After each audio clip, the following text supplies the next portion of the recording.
জামান ভাইকে জাযাকাল্লাহ যে আমাকে দিন ইসলাম থেকে কিছু বিষয়ে কথা বলার সুযোগ দেওয়ার জন্য।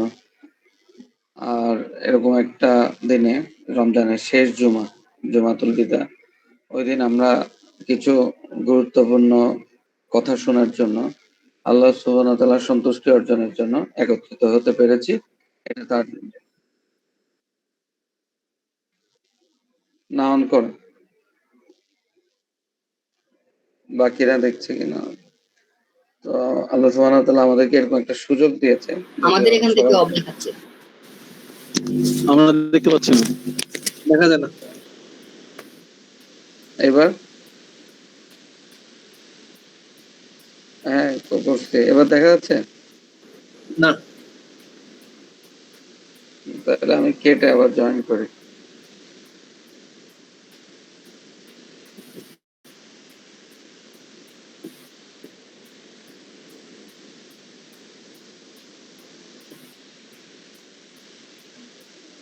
দেখা যাচ্ছে না, না, আমার এখান থেকে তো সবই অন আছে, সব ওকে আছে। কি সমস্যা?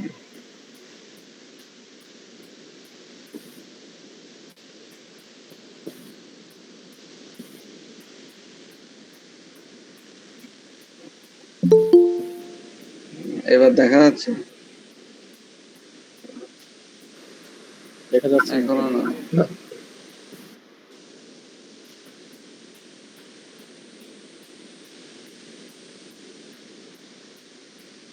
মোবাইল তো স্পিডটা এখানে ফুল আছে, মোবাইল ডাটা ইউজ করতেছি।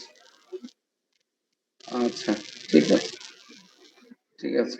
এতক্ষণ বলেন নাই, আমি এতক্ষণে সময়টা নষ্ট হয়েছে, তাহলে আরো আগে চেক করে নিতাম। আউযুবিল্লাহি মিনাশ শাইতানির রাজিম, বিসমিল্লাহির রহমানির রহিম। আলহামদুলিল্লাহ, এখন দেখাচ্ছে? আচ্ছা, আলহামদুলিল্লাহ। সমস্ত প্রশংসা আল্লাহর জন্য, যিনি আমাদেরকে এই সুযোগ করে দিয়েছেন দ্বীন ইসলাম থেকে কিছু কথা শোনার জন্য। তো এটা একটু অত্যন্ত কষ্টের বিষয় যে রমাদান আমাদের থেকে প্রায় বিদায় নেওয়ার পথে। আজকে আহ, আমরা শেষ জুমা পড়লাম। তো রমজানে তো জামান ভাই একটু আগে যেটা বললো, যেগুলো আমরা সচরাচর শুনি, জানি যে রমাদানে আল্লাহ সুবহানাহু ওয়া তাআলা অফুরন্ত নিয়ামত আমাদেরকে দিয়েছে। এর মধ্যে সবচেয়ে বড় যে সুযোগটা, সেটা হচ্ছে রমাদানে শয়তান শৃঙ্খলিত অবস্থায় থাকে, যার কারণে আমরা আসলে শয়তানের ওয়াসওয়াসা আমাদের মধ্যে অনেক কম কাজ করে। আর এরপরে অনেকে হচ্ছে খারাপ কাজে লিপ্ত হয়ে যায়, যেটা তার অল টাইম বিভিন্ন সময় সবসময় প্র্যাকটিসের কারণে সে এই ভুলগুলা করে থাকে। এবং আমাদের যে কোনো কাজ, একটা নফল ইবাদত করলে এটা ফরজের সমান সওয়াব, আর প্রত্যেকটা ভালো কাজই 70 গুণ বেশি সওয়াব। এই ধরনের অফুরন্ত নিয়ামত নিয়ে রমজান আমাদের সামনে হাজির হয়। তো সেই রহমত, মাগফিরাত, নাজাতের মাস আমাদের থেকে প্রায় বিদায় নেওয়ার পথে। তো এটা অত্যন্ত কষ্টের। কিন্তু দেখা যাচ্ছে যে এই সময় আমরা বেশ কিছু ইবাদতের প্র্যাকটিস করলেও, অনেক ভালো ভালো আমল করলেও, দেখা যাচ্ছে রমজান যাওয়ার শেষ দিকে, বা যেদিন রমজান শেষ, যেদিন আমরা নরমালি ঈদের আগের দিন রাতটা, যেটাকে চাঁদ রাত বলে, ওই দিন থেকেই আমাদের সমস্ত মানে আমরা সতীত্ব বিসর্জন দিই, লাইক ওয়ান কাইন্ড অফ সতীত্ব বিসর্জন, মানে সমস্ত ভালো যা কিছু ছিল অনেকদিন করছে, এখন আর না, আজকে রাতে যা ইচ্ছা তাই করতে পারবো, একটা ব্ল্যাঙ্ক চেক পেয়ে যায়। ইচ্ছা মতো আমোদ ফুর্তি, ইয়ং জেনারেশন হতে শুরু করে বৃদ্ধ সবাই মোটামুটি একটা আনন্দ উপভোগ করে ওই রাতটা। অথচ ওই রাতটা কিন্তু অত্যন্ত গুরুত্বপূর্ণ রাত। ২ টা ঈদের রাতই হচ্ছে অত্যন্ত গুরুত্বপূর্ণ রাত। আল্লাহ রাসূল বলেছে ওই সময় আসলে গুনাহ মাফ হওয়ার সময়, এবং বেশি, বেশি করে ইবাদত করতে বলেছে। আমাদের সলফে সালেহিনরা এই কাজটাই করত।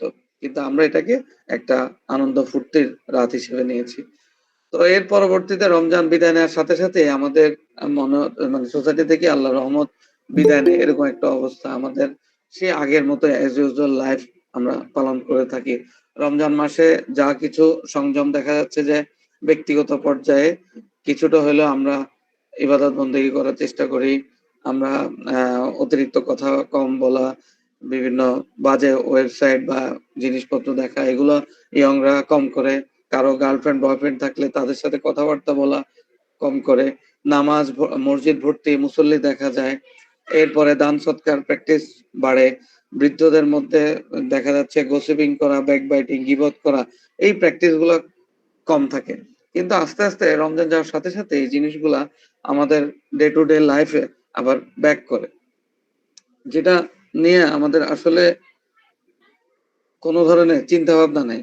যদিও বিষয়টা অনেক বড় চিন্তার বিষয় যে কেন আমাদের এমনটা হচ্ছে, কেন আমরা রমাদানের মতো সেই ইবাদতের প্রতিযোগিতাগুলো কথা শোনা যাচ্ছে? জি ভাই, শোনা যাচ্ছে আচ্ছা, আলহামদুলিল্লাহ। না কে জানি বললো কথা শোনা যাচ্ছে না।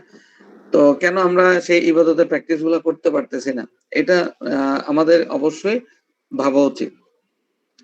তো আমি যদি মোটা দাগে একটা রিজন বলি যে আমরা কেন মানে রমাদানকে আমরা কেন এভাবে ট্রিট করতেছি, এটার একটাই কারণ, সেটা হচ্ছে আমরা আসলে রমাদান কি সেটা বুঝতে পারিনি। রমাদানকে আমরা অন্যান্য ধর্মের লোকদের মতো একটা রিলিজিয়াস ওকেশন হিসেবে মনে করেছি, যেটা আমাদের মধ্যে টেম্পোরারি কিছু চেঞ্জ আনে, আমাদের অ্যাকশনে কিছুটা টেম্পোরারি চেঞ্জ আনে, যেটা আমাদেরকে একটা cosmetic change, like one kind of. Ramadan যাওয়ার সাথে সাথে আমরা এই জিনিসগুলো আবার আমাদের আগের মতোই ফিরে আসে। তো আমরা যদি দেখি যে অন্যান্য ধর্মের লোকরা, যেমন খ্রিস্টানরা যেটা করে, তারা তাদের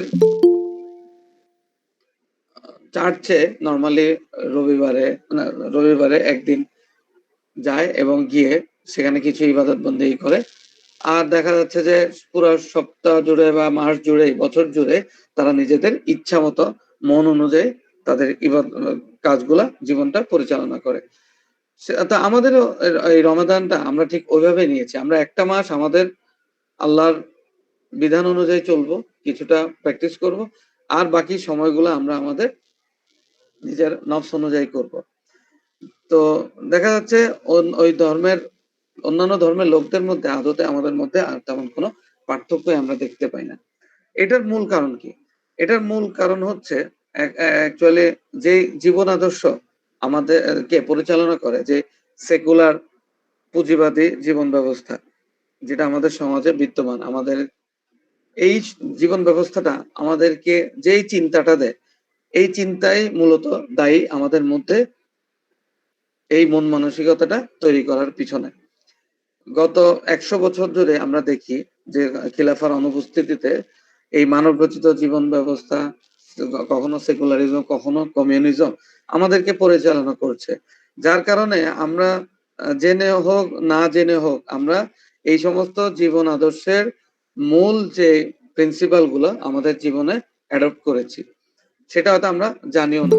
যার আমরা দেখা যাচ্ছে যে নর্মালি যে কোনো অ্যাকশনের ক্ষেত্রে আমাদের অবচেতন মনে আমরা বলে ফেলি যে এটাতে আমার কতটুকু লাভ হবে বা এই কাজটা করলে আমার কতটুকু লস হবে। এই যে প্রফিট এন্ড লস ভিত্তিক যে চিন্তাটা, এই চিন্তাটাই আসলে পুঁজিবাদের চিন্তা, এখান থেকে এসেছে। তো দেখা যাচ্ছে যে আমাদের আমরা যদি পশ্চিমাদের দিকে তাকাই, তারা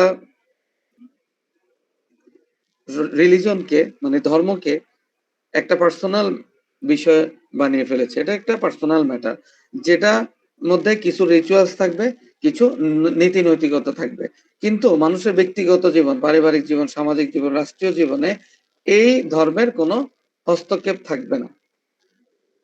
তো সেই একই চিন্তা, একই জিনিস আমরাও আমাদের এই মুসলিম বিশ্বে, মুসলিম দেশগুলোতে, মুসলিম ফ্যামিলিগুলোতে আমরা দেখতে পাই। একই চিন্তা আমরাও লালন করতেছি, যার কারণে আমরা রমাদান এবং ইসলাম দুইটাকে দুইভাবে ট্রিট করতেছি। রমাদানকে ট্রিট করতেছি এটাকে আমি আমার পরকালে মুক্তির একটা উপলক্ষ হিসেবে কিছু ভালো কাজ করতেছি। অপরদিকে ইসলামকে আমি আমার ব্যক্তিগত পর্যায়ে নিয়ে এসেছি, কিছু ধরনের ইসলামকে আমি এমন একটা জায়গায় নিয়ে এসেছি যে আমার কিছু ব্যক্তিগত আমল আখলাকে আমি হয়তো ইসলামের কিছু বিষয় প্র্যাকটিস করি, বাট আদতে সামাজিক জীবনে, রাষ্ট্রীয় জীবনে ইসলামের কোনো ছিটেফোঁটাও নাই। তাহলে সেকুলারিজমের যে মূল থিঙ্কিং, যে রিলিজিয়ন সেপারেটস ফ্রম লাইফ, জীবন ধর্ম থেকে জীবন আলাদা, জীবন মানে ব্যক্তিগত জীবন হয়তো আমরা ধর্ম কিছুটা প্র্যাকটিস করবো, বাট সামাজিক রাষ্ট্রীয় জীবনে ধর্মের কোনো ছিটে ফোটাও থাকবে না। তাহলে তখন মানুষ সমাজ জীবন, রাষ্ট্রীয় জীবন, এই জীবনগুলা মানুষ কিভাবে পরিচালনা করবে, রাষ্ট্র কিভাবে পরিচালনা করবে? সেটা করবে মানুষ তার মগজ থেকে, ব্রেন থেকে কিছু আইন তৈরি করে, মানুষের মস্তিষ্ক প্রসূত আইন দ্বারা তারা সেটা পরিচালনা করবে। যার কারণে আমরা দেখতেছি যে এই মাইন্ডসেটটার কারণে আমরা আসলে রমাদান পরবর্তী সময়ে আমরা সেই আগের সেকুলার লাইফে ফিরে যাচ্ছি। আমরা সেই রমাদানের যে প্র্যাকটিস গুলো, ইবাদতের যে প্রতিযোগিতা গুলো ছিল, সেটা আমাদের মধ্যে অনুপস্থিত হয়ে যায়। ঠিক এই চিন্তাটার কারণে আমাদের মধ্যে, মুসলিম সমাজে, মুসলিম বিশ্বে কিছুটা আনইজিনেস বা আমাদের মধ্যে কিছু গিল্টি ফিলিং তৈরি হয়। কারণ আমরা বিশ্বাস করি, আমাদের যে আকীদা, যে আমরা আল্লাহ সুবহানাহু ওয়া তাআলার পক্ষ থেকে এসেছি এবং আমাদের জীবনের একটা কমন অবজেক্টিভ আছে, সেটা হচ্ছে কি আল্লাহর আনুগত্য করা, আল্লাহর ইবাদত করা এবং এটার মাধ্যমে আমাদের জান্নাত হাসিল করা। কিন্তু এই সমাজ, এই জীবন ব্যবস্থা আমাকে যেটা দেখাচ্ছে যে মানুষ মানুষের জন্য আইন তৈরি করবে। এখানে সামাজিক জীবনে, ব্যক্তিগত জীবনে মানুষ আল্লাহর আইন ফলো করতে বাধ্য না। কারণ এই মানুষ, ইসলাম যেটা হচ্ছে এটা একটা ধর্ম, এটা সামাজিক জীবন, রাষ্ট্রীয় জীবনে এটার কোনো হস্তক্ষেপ থাকবে না। এটা ব্যক্তিগত পর্যায়ে কিছু রিচুয়ালস এর মাধ্যমে ইসলামের রিফ্লেকশনটা আসবে, যেটা আমার মধ্যে একটা গিল্টি ফিলিং তৈরি করে যে আমি একদিকে লা ইলাহা ইল্লাল্লাহকে স্বীকৃতি দিচ্ছি, অপরদিকে আমি আমার ব্যক্তিগত জীবন, সামাজিক জীবন, রাষ্ট্রীয় জীবন পরিচালনা করার জন্য আমার ম্যান মেড ল ফলো করতেছি। তো যেটা আমার মধ্যে কিছুটা অস্বস্তি তৈরি করে এবং আমাকে একটা ডিলিমাতে, উভয় সংকটের মধ্যে নিক্ষেপ করে। কারণ আমি ইসলাম এবং সেকুলার ভ্যালু এই দুইটার মধ্যে ব্যালেন্স করার চেষ্টা করি।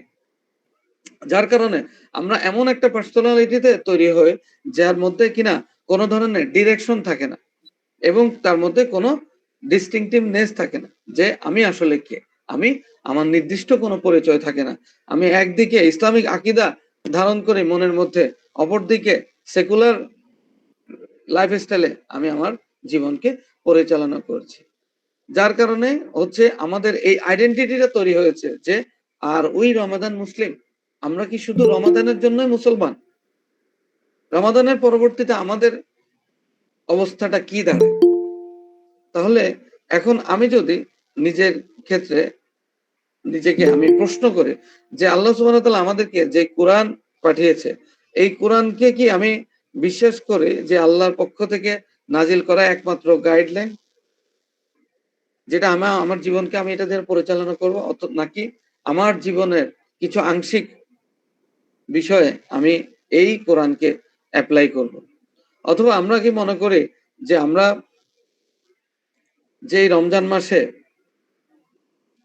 কিছু ইবাদত বন্দেগী করতেছে এবং রমজানের পরবর্তীতে আল্লাহ সুবহানাহু ওয়া তাআলা আমাদেরকে যে দায়িত্বগুলো দিয়েছে, যে আদেশ নিষেধগুলো করেছে, সেই আদেশ নিষেধগুলো যদি আমরা না পালন করি, আল্লাহ কি আমাদেরকে ক্ষমা করবে? এটা কি ওই চিন্তার ভিত্তি যা দ্বারা আমরা আমাদের মনকে সান্ত্বনা দিই যে অন্য মাসগুলোতে যদি আমরা ইসলাম থেকে দূরে থাকি তাহলে আমাদের কোনো প্রবলেম নেই?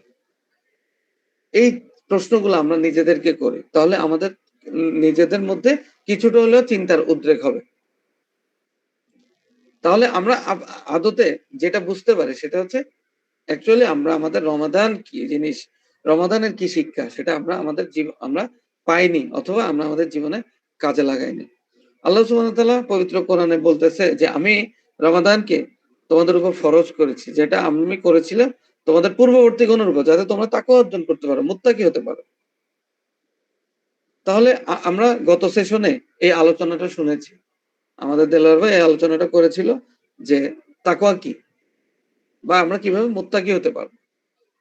আবার আল্লাহ সুবহানাহু ওয়া তাআলা কোরআনে পরবর্তীতে একই সূরাতে আরেকটা আয়াত বলেছে, এই রমজান হচ্ছে সেই মাস যেই মাসে কোরআন নাজিল করা হয়েছে মানুষের হেদায়েতের জন্য এবং মানব জাতির পথনির্দেশ রূপে, যাতে মানুষ হক এবং বাতিল চিহ্নিত করতে পারে। মানে কোরআনকে আল ফুরকান হিসেবে আখ্যায়িত করা হয়েছে।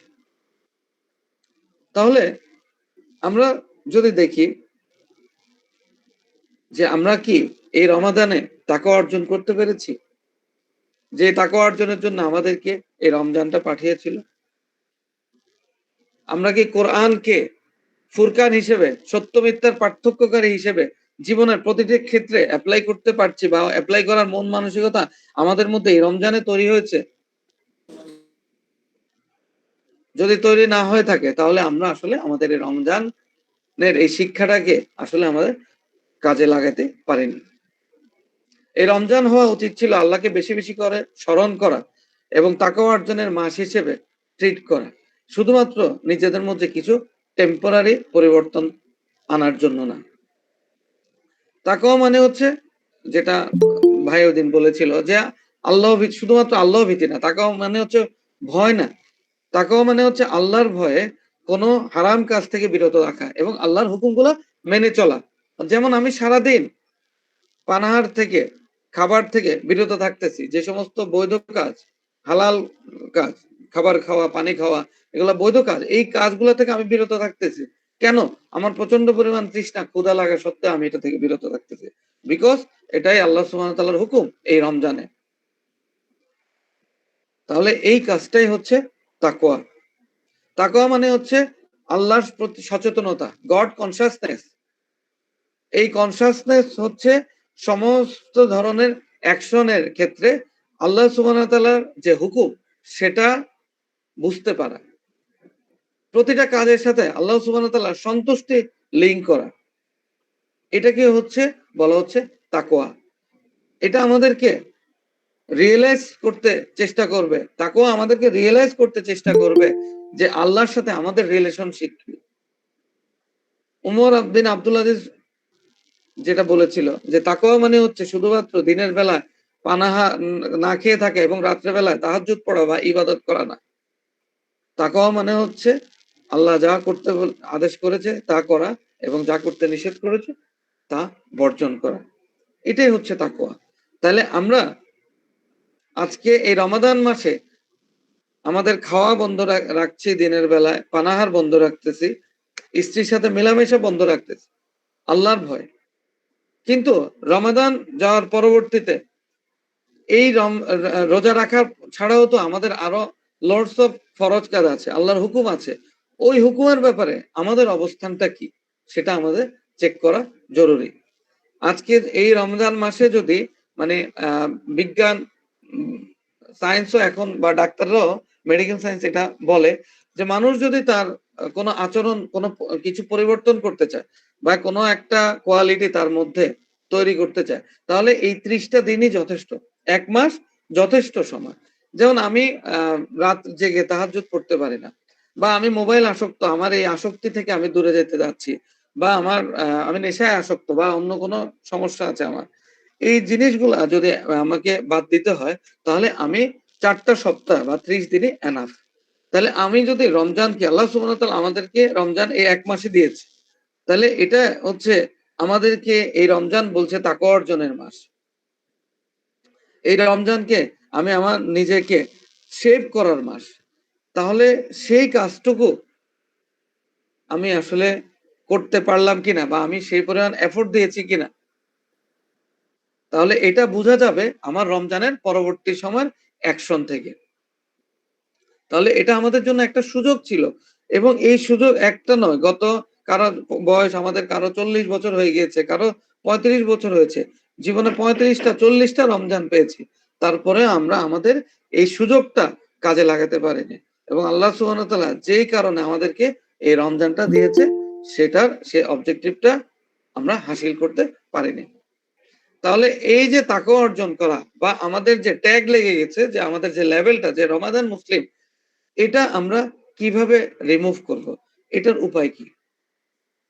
সেটা হচ্ছে আমাদের একটা সলিড ফাউন্ডেশন থাকা লাগবে। সেই সলিড ফাউন্ডেশনটা হচ্ছে আমাদের ঈমান, আমাদের বিশ্বাস। যে বিশ্বাসটা অবশ্যই এটা কনভিক্টেড হতে হবে, অকাট্য হতে হবে, এটা আমাদের কনভিকশন হতে হবে কি ইসলামের মৌলিক বিষয় কি, আল্লাহ, কোরআন এবং রাসূল, রাসূল আল্লাহর পক্ষ থেকে, মুহাম্মদ সাল্লাল্লাহু আলাইহি ওয়াসাল্লাম আল্লাহর রাসূল, এই বিষয়ে একটা কনভিকশন। এবং এই কনভিকশন যদি না আসে তাহলে আমাদের যে কাজগুলা, এই কাজগুলা অন্য 8-10টা রিলিজনের, অন্যান্য যে ধর্মের লোকদের মতো, তাদের মতোই আমাদের আচরণ হবে। কারণ তারা দেখা যাচ্ছে তাদের ধর্মগুলা, অন্যান্য ধর্মগুলা তাদেরকে কোনো ধরনের গাইডলাইন দেয় না। জীবনের প্রতিটা অ্যাকশনের পিছনে তাদের কোনো গাইডলাইন নেই, যার কারণে তারা নিজেদেরকে পরিচালনা করার জন্য নিজেদের মস্তিষ্ক থেকে আইন প্রস্তুত করে। তো আমি যদি তার মতোই আচরণ করি, তাহলে আমার স্থান কখনোই জান্নাত হবে না, আমার স্থান হবে জাহান্নাম, কারণ আমি একটা কুফরিতে লিপ্ত হয়ে যাব। তো তাহলে সেই এই যে ইমান, এই ইমানটা আনা যে আল্লাহ সুবহানাহু ওয়া তাআলা সত্য আছে, এবং কোরআন আল্লাহর পক্ষ থেকে আসা গাইডলাইন, এবং রাসূল সাল্লাল্লাহু আলাইহি সাল্লাম, মুহাম্মদ সাল্লাল্লাহু আলাইহি সাল্লাম আল্লাহর রাসূল, এটার ব্যাপারে যে আমাদের কনভিকশন, এটা আমাদেরকে আনতে হবে আমাদের মাইন্ড ইউজ করে, এটা আমাদেরকে রেশন ইউজ করে আনতে হবে। আদারওয়াইজ আমি যদি ইমোশনালি কোনো কিছু বিলিভ করি, এই ইমোশন আমার কিছুদিন পরে চলে যেতে পারে, তখন আমি আবার হয়তো ভুল পথে পরিচালিত হব। যার কারণে আমাদের যে ইমানটা, এটা অবশ্যই একটা কনভিকশন হতে হবে। এটা হচ্ছে প্রথম পয়েন্ট, যে আমরা কিভাবে আমাদের তাকওয়া অর্জন করব এবং আমাদের রমাদান পরবর্তী সময়গুলোতে নিজেদেরকে আল্লাহর হুকুম পালন করার ব্যাপারে ইস্তেকামাত রাখতে পারবো, ফিক্স রাখতে পারবো। যে খেজুর দিয়ে, আমরা যদি একবার চিন্তা করি, যে খেজুর মানে আমাদের যে আল্লাহর প্রতি, আমরা আল্লাহর প্রতি ডিপেন্ডেবল, এবং ওই নিড অফ আল্লাহ, আমাদের আল্লাহর প্রয়োজন, আমরা আল্লাহর ইয়া ছাড়া এক মুহূর্ত চলতে পারি না। যে খেজুর দিয়ে আমরা রোজা ভাঙতেছি, আমরা যদি চিন্তা করে যে এই খেজুর সৃষ্টি করছে কে, এই খেজুর আল্লাহর কার পক্ষ থেকে আসছে, ওইটাও থেকে আমরা বুঝতে পারি যে একটা ক্রিয়েটরের অস্তিত্ব। এবং এই সমস্ত পৃথিবী, আমাদের এই পুরা ওয়ার্ল্ডের প্রতিটা জিনিস আমাদেরকে এটাই প্রমাণ দেয় যে there is existence of God. সুতরাং আমাদের এই বিশ্বাসটা কোনো ইমোশনাল বিলিফ না, এটা একটা কনভিকশন, যেটা কোনো দিন পরিবর্তন হবে না, কোনো রিয়েলিটিতে কোনো সময় পরিবর্তন হওয়ার যোগ্য না। আর আমরা আমাদের যদি মাইন্ডকে এবং এই রেশনালিটিকে যদি কাজে না লাগাই, আমরা কখনোই আল্লাহকে খুঁজে পাবো না, স্রষ্টার অস্তিত্বকে খুঁজে পাবো না। যেভাবে ইব্রাহিম আলাইহিস সালাম তার রেশনকে কাজে লাগিয়ে স্রষ্টাকে খুঁজে পেয়েছিলেন। ইবনে আব্বাস রাদিয়াল্লাহু আনহু বলেছে, the light off the Iman is thinking. ইমানের আলোয় হচ্ছে চিন্তা করা। যে ব্যক্তি চিন্তা করে না, সে ব্যক্তি কখনো সঠিক পথ বা হেদায়েত খুঁজে পাবে না। এরপরে হচ্ছে যে আমাদেরকে দিতে হচ্ছে ইলার মিনিংটা বুঝতে হবে। ইলার মিনিং যদি আমরা না বুঝি, সেক্ষেত্রেও আমরা আল্লাহর সাথে এমন কোন জিনিসকে শরীক করব যেটা আসলে মূলত শিরকের দিকে আমাদেরকে নিয়ে যাবে। যেমন আমরা হয়তো চিন্তা করতেছি যে আমি যে চাকরিটা করি, এই চাকরিটাই আমার হচ্ছে আমাকে রিজিক দেয়, কিন্তু রিজিক কামস ফ্রম আল্লাহ সুবহানাহু ওয়া তাআলা। আমি মনে করতেছি যে আমাদের সমস্ত বিশ্ব আমরা নিজেদেরকে হুকুমদাতা বানিয়ে ফেলেছি, আমরা নিজে আইন প্রণয়ন করতেছি, অথচ আল্লাহ বলতেছে ওমাল্লাম ইয়াকুম বিমা আনজালাল্লাহু ফাউলাইকা হুমুল যালিমুন ফাউলাইকা হুমুল কাফিরুন ফাউলাইকা হুম ফাসিকুন। যারা আল্লাহর আইন অনুযায়ী বিচার ফয়সালা করে না, তারা হচ্ছে জালেম, তারা হচ্ছে ফাসিক, তারা হচ্ছে কাফের। আবার আল্লাহ কোরআনে বলছে ইনিল হুকমু ইল্লা লিল্লাহ, যে হুকুম দানের মালিক বা আইন প্রণয়নের মালিক একমাত্র আল্লাহ সুবহানাহু ওয়া তাআলা। তাহলে দেখা যাচ্ছে ইলার মিনিংটা না বুঝার কারণে আমরা আল্লাহ বাদে অন্য কোন সত্তাকে ইলাহ বানিয়ে ফেলেছি। আবার আল্লাহ কোরআনে বলতেছে আর ওইতা মানিত্তাখাযা ইলাহাহু হাওয়াহু, আপনি কি তাকে দেখেছেন যে তার নিজের প্রবৃত্তিকে, নিজের নফসকে ইলাহ বানিয়েছে? তাহলে আমরা ইলাহ মিনিংটা না বুঝার কারণে আমরা আমাদের নফসকেও ইলাহ বানাতে পারি। তাহলে আমাদের ইলার মিনিংটাও বোঝা প্রয়োজন। তার আদারওয়াইজ আমরা এমন কোনো জিনিসকে ইলার জায়গায় বসিয়ে ফেলবো যেটা আমাদেরকে শিরকের পর্যায়ে নিয়ে যাবে। এরপর যদি আমরা দেখি যে কোরআনের ব্যাপারে, যে আল্লাহ সুবহানাহু ওয়া তাআলা এই কোরআনকে পাঠিয়েছে আমাদের হেদায়েতের জন্য, এবং এটা আল্লাহর পক্ষ থেকে আসছে, এটা যুগে যুগে প্রমাণিত। আল্লাহ রাসূল তৎকালীন কাফেরদেরকেও চ্যালেঞ্জ দিয়েছিল যে তো যদি তোমরা পারো, চেষ্টা করে দেখো যে এটার একটা চ্যাপ্টার বা একটা সূরা তোমরা বানাতে পারো কিনা। কিন্তু তারা প্রত্যেকে হেরেছে, তারা কেউ বানাতে পারেনি। যদিও তখন আরব ল্যাঙ্গুয়েজের স্বর্ণযুগ বলা হয় তৎকালীন দিনে। সবাই তখন আরবি ল্যাঙ্গুয়েজে অনেক পারদর্শী বা কাব্য রচনা করত। তারা তারপরেও এই ধরনের কোনো কিছু আবিষ্কার করতে পারেনি। আজকে যদি আমরা আমেরিকাকেও যদি চ্যালেঞ্জ দিই, যারা জ্ঞান বিজ্ঞানে এত পারদর্শী, এত এক্সপার্ট, তাদেরকেও যদি চ্যালেঞ্জ দিই, তারাও পারবে না এই বিজ্ঞানময় কোরআন বা এরকম একটা হিকমত হিদায়তপূর্ণ একটি কিতাব একটা সূরা বা কয়টা আয়াত নাজিল করতে। সো এইভাবে যদি আমরা আমাদের ইমানটা নিয়ে আসি যে আল্লাহ আমাদের একটা কনভিকশনের মাধ্যমে যে কোরআন আল্লাহর পক্ষ থেকে আসছে এবং আল্লাহ সত্য, রাসূল সত্য, তাহলে এটা আমাদেরকে এমন একটা ইমান, মজবুত ইমান, বা আমরা আমাদের ইমানটা একটা মজবুত ভিত্তির উপর প্রতিষ্ঠিত হবে, যেটা কোনো ঝড় ঝাপটা কোনো কিছুতে নাড়াতে পারবে না। কোনো রিয়েলিটিতে আমাদেরকে আমরা আসলে নিজেদেরকে আমাদের ইমান ত্যাগ করব না, এবং আল্লাহর হুকুম আহকাম কোনো রিয়েলিটিতে কোনো পর্যায়ে আমরা ভঙ্গ করার চেষ্টা করব না। আমাদের অবস্থা আমরা সাহাবীদের দিকে যদি চিন্তা করে যে তারা কিভাবে এমন মজবুত ইমানের ধারণ করেছিল, তাদের পক্ষে এটা সম্ভব হয়েছিল, তারা তাদের ইন্টেলেক্টকে কাজে লাগিয়েছিল এবং তারা আল্লাহ রাসূলের সত্যতা, আল্লাহর কোরআনের সত্যতা, আল্লাহর সত্যতা, এটা তাদের কনভিকশনের মাধ্যমে পেয়েছিল। এভাবে আমরা যদি আমাদের এই উপলব্ধিটা আমাদের প্রত্যেকটা কাজের সাথে লিঙ্ক করি, যেটা আমাদের আল্লাহ সুবহানাহু ওয়া তাআলার সন্তুষ্টির জন্য আমাদেরকে প্রতিটা কাজ করতে হবে, আল্লাহ যা করতে বলেছে তা করব, যা করতে নিষেধ করেছে তা অ্যাভয়েড করব, এটা আমাদের অ্যাকশন গুলাকে একটা নতুন শেপ দিবে এবং আমাদেরকে ইসলামিক পার্সোনালিটি হিসেবে তৈরি করবে।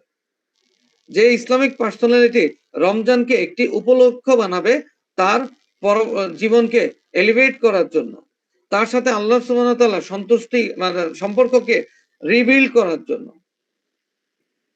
এবং সে তার জান্নাতকে ওয়াজিব করার জন্য চেষ্টা করবে। কারণ আল্লাহ রাসূল বলেছে, যে ব্যক্তি রমজান পেল কিন্তু তার সমস্ত গুনাহ মাফ করাতে পারল না, সে ধ্বংস হোক। তাহলে এভাবে একজন ব্যক্তি যখন নিজেকে তৈরি করবে, সে তখন রোজা রাখবে, নামাজ পড়বে, মানুষের সাথে এই রমজানে অভুক্ত থেকেও ইফতারের সময় খাবার শেয়ার করবে, সাদাকা করবে, তার লোভকে ত্যাগ করবে, তার জীবনকে রিস্কে ফেলে ইসলামী হুকুম কায়েম করার জন্য দাওয়া করবে, এবং তার স্বার্থ বিবর্জিত সমস্ত কাজ করবে, এবং তার লাইফের কখনো ক্রাইটেরিয়া হিসেবে, অ্যাকশনের ক্রাইটেরিয়া হিসেবে প্রফিট অ্যান্ড লসকে চিন্তা করবে না, যেভাবে একজন পুঁজিবাদী বা একজন সেকুলার চিন্তা করবে। তো আমরা যদি এভাবে চিন্তা করতে পারি, তাহলে আমরা দেখব মানে আমাদের এরকম একটা পার্সোনালিটি তৈরি হবে যাদের মানে ইসলামটা তাদের রক্তে প্রবাহিত হওয়ার মতো একটা ফিলিং কাজ করবে, যে আমরা এটা ফিল করতেছি, আমরা থিঙ্ক করতেছি যে আল্লাহ সুবহানাহু ওয়া তাআলা আমার কাছে কি আশা করে, বা আমার এই অস্তিত্বে আসার জন্য কে দায়ী, আমাকে সৃষ্টি করেছে কে, আমার কার কাছ থেকে আসছি, কেন আসছি এবং কোথায় ফিরে যাব। শুধুমাত্র এরকম একটা রিয়েলাইজেশনের কারণে সাহাবীরা বা সালফে সালেহিনরা অনেক বড় বড় কাজের আঞ্জাম দিয়েছিল থ্রু আউট দ্য হিস্ট্রি। তারা বিভিন্ন যুদ্ধে রোজা রেখে তারা আমরা জানি যে রোজা রেখে তারা জিহাদে অংশগ্রহণ করেছে, এবং বদরের যুদ্ধ বা আইনুল জালুতের যুদ্ধ বা হিট্টিনের যুদ্ধ, এই বড় বড় যুদ্ধগুলোতে তারা বিজয় লাভ করেছে এই রমজান মাসে। খালেদ বিন ওয়ালিদ যখন যুদ্ধে রোমানদের সামনে, তখন দেখতেছে যে বিশাল রোমান বাহিনী, প্রায় 2 লক্ষ সেনাবাহিনী। তো উনি বলতেছিল, হায় তারা কত দুর্বল, তারা তো আমার একার সাথেই পারবে না। তখন তার পিছনে যে ছিল আরেকজন সাহাবী বলতেছে, আপনি এটা কি বলছেন, এটা 2 লক্ষ বাহিনী, সুসজ্জিত বাহিনী, আর আমরা এত অল্প। বলছে, তোমরা কি কোরআনে আল্লাহর সেই আয়াতটা জানো না তুমি কোরআন আল্লাহর ওই আয়াতটার কথা মনে নেই যে যাদের মধ্যে ঈমান নেই তারা মৃত? তাহলে এই 2 লক্ষ বাহিনী এরা তো কারোর ঈমান নাই, তারা সবাই মৃত আর আমি একজন জীবিত। তো এই মৃত, এই এতজন মৃত যতই হোক সংখ্যায়, তারা আমার মতো জীবিত একজনের সাথে পারতে সমর্থ হবে না। তো তাহলে দেখেন তাদের চিন্তার লেভেল দেখেন, তাদের রিয়েলাইজেশনের লেভেল দেখেন। শুধুমাত্র ইমানের শক্তিতে তারা এই এত বড় বড় চ্যালেঞ্জকেও কোনো চ্যালেঞ্জ মনে করে নেই। সাদ বিন আবি ওয়াক্কাস দাজলা নদীর তীরে দাঁড়িয়ে বলেছিল তার বাহিনীকে যে তোমরা কি নদীর ওই পারে যেতে চাও,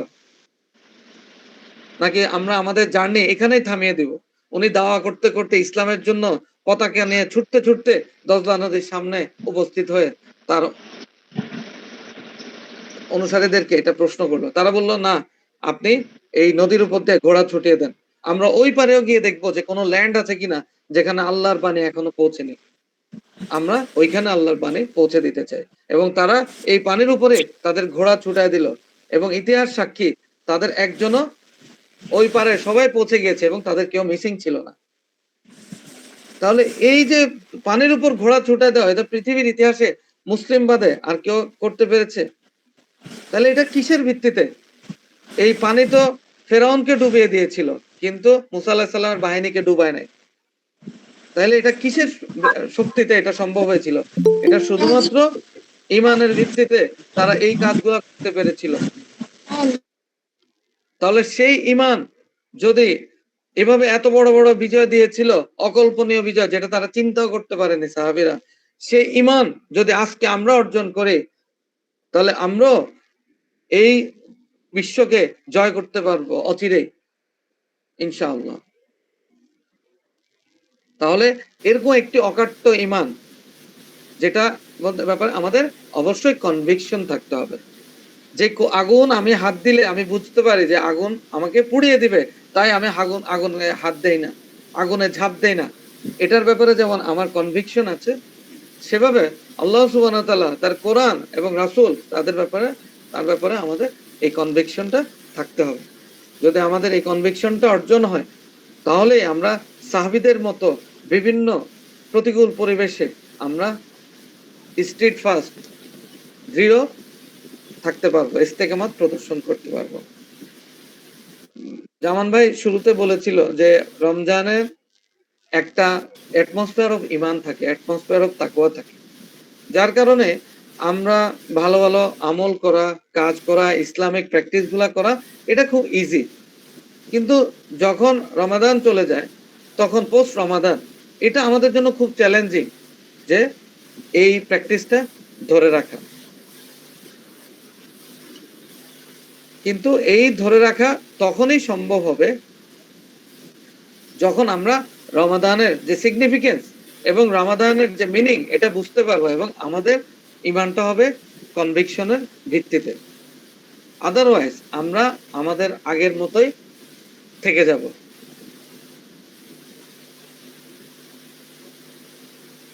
কারণ আমাদের যে চিন্তা, এই সোসাইটির যে কমন থট, এইটার মধ্যে, এই চিন্তার মধ্যে কিছু ভুল উপাদান আছে, কিছু সেকুলার থট ঢুকে গেছে, যার কারণে রমাদানের পরবর্তীতে আমরা শরিয়ার ভিত্তিতে না চলে, আল্লাহ সুবহানাহু ওয়া তাআলার সন্তুষ্টির কথা চিন্তা না করে, আমরা সেই ইন্টারেস্ট বেসিসে থিংকিং, প্রফিট এন্ড লস ভিত্তিতে থিংকিং শুরু করি। তো আসুন আমরা একত্রে এই স্রোতের বিপরীতে চলা শুরু করি। তাকওয়া আমাদের জীবনে, তাকওয়া অবলম্বন করার মাধ্যমে আমরা একটি মজবুত ইমানের অধিকারী হওয়ার চেষ্টা করি, এবং একত্রিত হয়ে দ্বীনের আলো সারা বিশ্বে এবং এই সত্যের আলো সারা বিশ্বে ছড়িয়ে দেওয়ার চেষ্টা করি, এবং যে জীবন ব্যবস্থাটা এই ইসলামকে ছড়িয়ে দেবে, ইসলামকে আমাদের সমাজে, দুনিয়াতে, রাষ্ট্রে বাস্তবায়ন করবে, সেই জীবন ব্যবস্থা ফিরিয়ে আনার চেষ্টা করি। আদারওয়াইজ রমজানের পরে রমজান যাবে, আমাদের মধ্যে কোনো পরিবর্তন হবে না, আমরা সেই রমাদান মুসলিমই থেকে যাব। আল্লাহ সুবহানাহু ওয়া তাআলা আমাদেরকে কবুল করুক। যা কিছু ভুল তা কিছু আমার পক্ষ থেকে, যা কিছু সঠিক তা আল্লাহ সুবহানাহু ওয়া তাআলার পক্ষ থেকে। এই বলে আমি আমার বক্তব্য শেষ করছি। ওমা তৌফিক ইল্লা বিল্লাহ। আসসালামু আলাইকুম। জাযাকাল্লাহ জাযাকাল্লাহু খাইর। আল্লাহ লাবলু ভাইকে জাযা দান করেন, উত্তম জাযা দান করেন। আমি সবার জন্য ফ্লোর উন্মুক্ত করে দিব। এখানে জাস্ট একটু বিষয় শেয়ার করতে চাই। হ্যাঁ, এটা নিয়ে একটা হচ্ছে কি দেখেন, আমরা যদি জানি রমজান চলে যাইতো, তোমার সাহাবাজরা কেমন ক্রন্দন করতেন, মনে হতো মানে ক্রন্দন করতেন, কান্না করতেন, আর বলতেন জানি না যে আমার গোনা মাফ হয়েছে কিনা, আমি ঈদের আনন্দ করবো, সেদিন আমি আনন্দ করবো, কিন্তু আমি জানি না আমার গোনা মাফ হয়েছে। এইভাবে তারা চিন্তা করতেন এবং ক্রন্দন করতেন। তো আমাদের অন্তরের অবস্থা ওইরকমই হওয়া উচিত। আর তাকওয়ার দিকে এগিয়ে যাওয়ার বিষয়টা হচ্ছে এরকম যে আমাদের পূর্বপুরুষরা তাকওয়া কিভাবে ডিসাইড করেছেন যে আমার চারপাশে একটা শিল তৈরি করা, একটা বর্ম তৈরি করা। কিসের বর্ম? আল্লাহ সন্তুষ্ট, আল্লাহ অসন্তুষ্টি থেকে বেঁচে থাকার জন্য একটা বর্ম তৈরি করা, শিল তৈরি করা। আল্লাহ রাগান্বিত হওয়া থেকে যেন আমি বেঁচে থাকতে পারি, এই জন্য হচ্ছে যে নিজের চারপাশে একটা শিল তৈরি করা। এরকম আমি তাকিয়ে আমি অর্জন করতে পারছি কিনা আমার মুসলিমের অবস্থার দিকে তাকাইলে আমি বুঝতে পারবো। কিভাবে বুঝতে পারবো? আল্লাহর হুকুম সমূহ আমার কাছে একটু মিষ্টি লাগে নাকি কি বলে একটু বিরক্তির উদ্রেক করে। আমরা ইবাদত সমূহের প্রতি আমাদের ইনক্লাইনেশনটা কেমন? আমরা কি ওই যে, আমাদের প্রথম যে রমজানে আলহামদুলিল্লাহ আমরা অনেকগুলো সেশন করেছি, আমাদের নিজে মানতাব কোরআন, মানতাব ভিক্টরি, মানতাব তাকওয়া, এবং আজকে আমরা করতেছি আমরা কি রমজানের মুসলিম। সো একটা ধারাবাহিক আলোচনার মাধ্যমে আমরা অনেক কিছু জানতে পেরেছি। তাহলে একটা সেশনে আমরা বলতেছিলাম যে এই যে রমজান যে আসলো, হ্যাঁ, আমরা আমাদের একটা সেশনে বলেছিলাম তাকওয়া অর্জন করার ক্ষেত্রে আমরা আমাদের অবস্থার দিকে তাকালে বুঝতে পারি যে আমরা ইবাদত করি, ইবাদত করার সময় একটা ইবাদতের সময় আসছে, আমাদের সময় আসতেছে, যে কেমন লাইল তাহাজ্জুদের সময় আসতেছে, ওই সময় আমার অন্তরের অবস্থা কেমন হয়? আমি তো অপেক্ষা করতে থাকি ওই সময় যে কখন তাহাজ্জুদের সময় হবে, আমি উঠে আল্লাহর সামনে দাঁড়িয়ে যাবো, হ্যাঁ, আল্লাহর কাছে ক্ষমা প্রার্থনা করবো, আল্লাহর সন্তুষ্টি অর্জনের জন্য আল্লাহর কাছে ক্রন্দন করবো। আল্লাহ রাসূল সাল্লাল্লাহু আলাইহি ওয়াসাল্লাম বলেছেন দুইটা চক্ষু কোনো সময় জাহান্নামের আগুনে পুড়বে না। একটা হচ্ছে আল্লাহর ভয়ে, শুধুমাত্র আল্লাহর ভয়ে ক্রন্দনরত চক্ষু, এবং মুসলিম সীমান্ত পাহারাদারি যে চক্ষু, এই দুইটা চক্ষু কোনো সময় জাহান্নামের আগুনে পুড়বে না। তো এই যে সময় তাহাজ্জুদের সময়, কেমন লাইলের সময়, এই সময় আমার অন্তর অবস্থা কেমন থাকে? আমি কি অপেক্ষায় থাকি আমার প্রিয়তম মানুষটার সাথে দেখা করতে, যে কখন আমার প্রিয়তম আসবে আর আমি এর সাথে সাক্ষাৎ করবো? ঠিক তেমনি ভাবে একটা ইবাদত আসতেছে, ওই ইবাদতের প্রতি আমার নিষ্ঠতা, আমার অনুভূতি কেমন হয় যে আমি ইবাদতের জন্য অপেক্ষা করতেছি কিনা, কেমন অন্তর অবস্থা দেখলে আমি তাকওয়ার দিকে এগিয়ে গিয়েছি কিনা, এটা আমি অনুভব করতে পারবো। এটা একটা বিষয়। আর সেকেন্ড বিষয়, আপনি দেখেন আমরা কি করতে পারি, নিরন্তর হচ্ছে কি বলে স্রোতের বিরুদ্ধে দাঁড়িয়ে সংগ্রাম করার মাধ্যমে তাকওয়ার পরিবেশে বা নিজের মধ্যে তাকওয়া এস্টাবলিশ করতে পারি। হ্যাঁ, এবং এটা আসলে একটি কন্টিনিউয়াস প্রসেস, প্রচন্ড সংগ্রাম করে তাকওয়ার পরিবেশ নিজের মধ্যে বজায় রাখার চেষ্টা করা। এটা একটা, যে আমি আজীবনকাল এর চেষ্টা করতে থাকি, যাই হোক না কেন, আমি সমাজ পরিবর্তন করার চেষ্টা করবো না, আমি শুধুমাত্র একা একা ভালো থাকার চেষ্টা করবো। এটা একটা প্রসেস হইতে পারে, যদিও এটা সাস্টেইনেবল হবে না। আরেকটা বিষয় হচ্ছে কি, আমরা জানি যে যে মুয়াজ্জিন সাহেব আজান দেয় কিন্তু ওই মুয়াজ্জিন সাহেব নামাজ পড়ে না, এরকম ঘটনা কিন্তু পৃথিবীতে খুবই বিরল।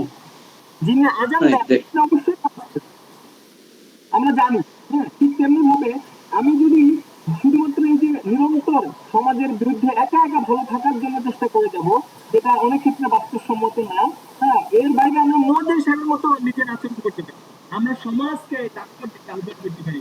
আমরা রাসূল সাল্লাল্লাহু আলাইহি ওয়াসাল্লামের সেই উম্মত, যে উম্মতের দায়িত্বশীল মানুষকে ইসলামের দিকে ডাকাইছে, যে সৎ কাজের আদেশ দেওয়া, অসৎ কাজে নিষেধ করা।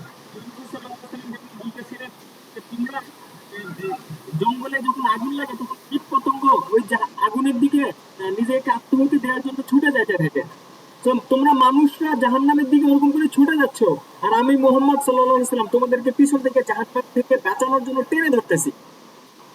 সে একই দায়িত্ব আমাদেরও প্রিয় ভাইরা, যে মানুষকে, উম্মাহকে জাহান্নাম থেকে বাঁচা এবং তাকওয়ার দিকে এগিয়ে নিয়ে আসা। যাক, তো আমরা শুধুমাত্র নিজে তাকওয়াবান হয়ে বসে থাকবো, ভালো থাকবো, এটা আসলে ইসলামের সুন্নাহ না। হ্যাঁ, ইসলামের মূলনীতির সাথে এটা যায় না। তো বরং আমরা হচ্ছে কি এই তাকওয়াকে, এই তাকওয়ার দাওয়াতকে, কোরআনের দাওয়াতকে এবং করতে থাকবো, অন্যের কাছে ছড়িয়ে দিব। এভাবে আমরা নিজেরাও এই মুয়াজ্জিন সাহেবের মতো তাকওয়ার উপরে উঠতে আমাদের সাহায্য করবে, কিন্তু সমাজকেও তাকওয়ার দিকে এগিয়ে নিয়ে যাবে। আমাদের এই তাকওয়ার ভিত্তিতে গঠিত সমাজ কেমন হয়, একটা সভ্যতা তাকওয়ার ভিত্তিতে গঠিত সভ্যতা কেমন হয়, সেটা আমরা পৃথিবীর ইতিহাসে দেখেছি। তো আল্লাহ তাআলা আমাদেরকে ওই দিকে এগিয়ে যাওয়ার তৌফিক দান করেন। তো এখন আমি সবার মতামত এবং প্রশ্নের ফ্লোর উন্মুক্ত হয়ে গেছি। আমাদের টিকটক ভাই হাত উত্তোলন, আমরা কেউ কিছু শেয়ার করার বা প্রশ্ন করার জন্য আমরা যে হ্যান্ড রাইজ বাটনটা ক্লিক করবো, তাহলে আমি সিরিয়াল একে করে আমি ফ্লোর দিব, একজনকে একজনকে সুযোগ দিব। তো প্রথমে আমরা শ্রাবণ ভাই হাত উত্তোলন করেছেন, ভাই আপনার মূল্যবান মতামত। আসসালামু আলাইকুম। আমাকে শুনতে পাচ্ছেন? আউযু বিল্লাহি মিনাশ শাইতানির রাজিম। اللهم صل على سيدنا محمد وعلى ال محمد كما صليت على ابراهيم وعلى ال ابراهيم انك حميد مجيد. اللهم بارك على محمد وعلى ال محمد كما باركت على ابراهيم وعلى ال ابراهيم انك حميد مجيد. বিসমিল্লাহির রহমানির রহিম। আজকে যে আলোচনার টপিকটা সেট করা হয়েছে, আমরা কি আসলে রমাদানের মুসলিম হয়ে থাকবো কিনা। আমার কাছে মনে হয় এটা হচ্ছে উম্মত, স্পেশালি মুসলিমদের জন্য সবচেয়ে মানে প্রয়োজনীয় এবং সবচেয়ে ইম্পর্টেন্ট একটা বিষয়, যে আমরা রমাদানের মুসলিম হয়ে থাকবো কিনা। এই টপিকটা কেন সেট করা হইলো? কারণ হচ্ছে আমরা আমাদের মুসলিমদের অবস্থা হচ্ছে আমরা পার্ট টাইম মুসলিম বা সিজনাল মুসলিম হিসাবে নিজেদেরকে তৈরি করেছি। হ্যাঁ, আমরা যদি দেখি যে বাংলাদেশে যদি কেউ রমজান মাসে আসে, তাহলে মানুষ যদি রমজান মাসে বাইরে থেকে আসে, যারা নন মুসলিমরা, তারা বুঝবে যে এখানকার মানুষগুলা সবাই বুঝে আল্লাহ ভীরু, আল্লাহ ভক্ত। আবার তারা যখন পহেলা বৈশাখে অথবা এরকম ইভেন্ট গুলোতে, অন্য কোনো ইভেন্টে আসে, তখন তারা মনে করবে যে এটা আসলে তারা মুসলিম না, তারা অন্য, তাদের যে একটা আইডেন্টিটি ক্রাইসিস, আইডেন্টিটি আছে, তারা এটাকে ডিফাইন করতে পারবে না। তারা মনে করবে যে এরা কি হিন্দু, মুসলিম বা খ্রিস্টান, এদের মধ্যে কোনো স্পেশাল কোনো পার্থক্য আছে কিনা এটা তারা নির্ণয় করতে পারবে না। সো এমনি করে প্রত্যেকটা আমাদের যে সিজনাল বা হচ্ছে গিয়ে নির্দিষ্ট পার্টিকুলার ওকেশন, এই ওকেশনের সাথে আমরা মিক্সড আপ হয়ে যাই।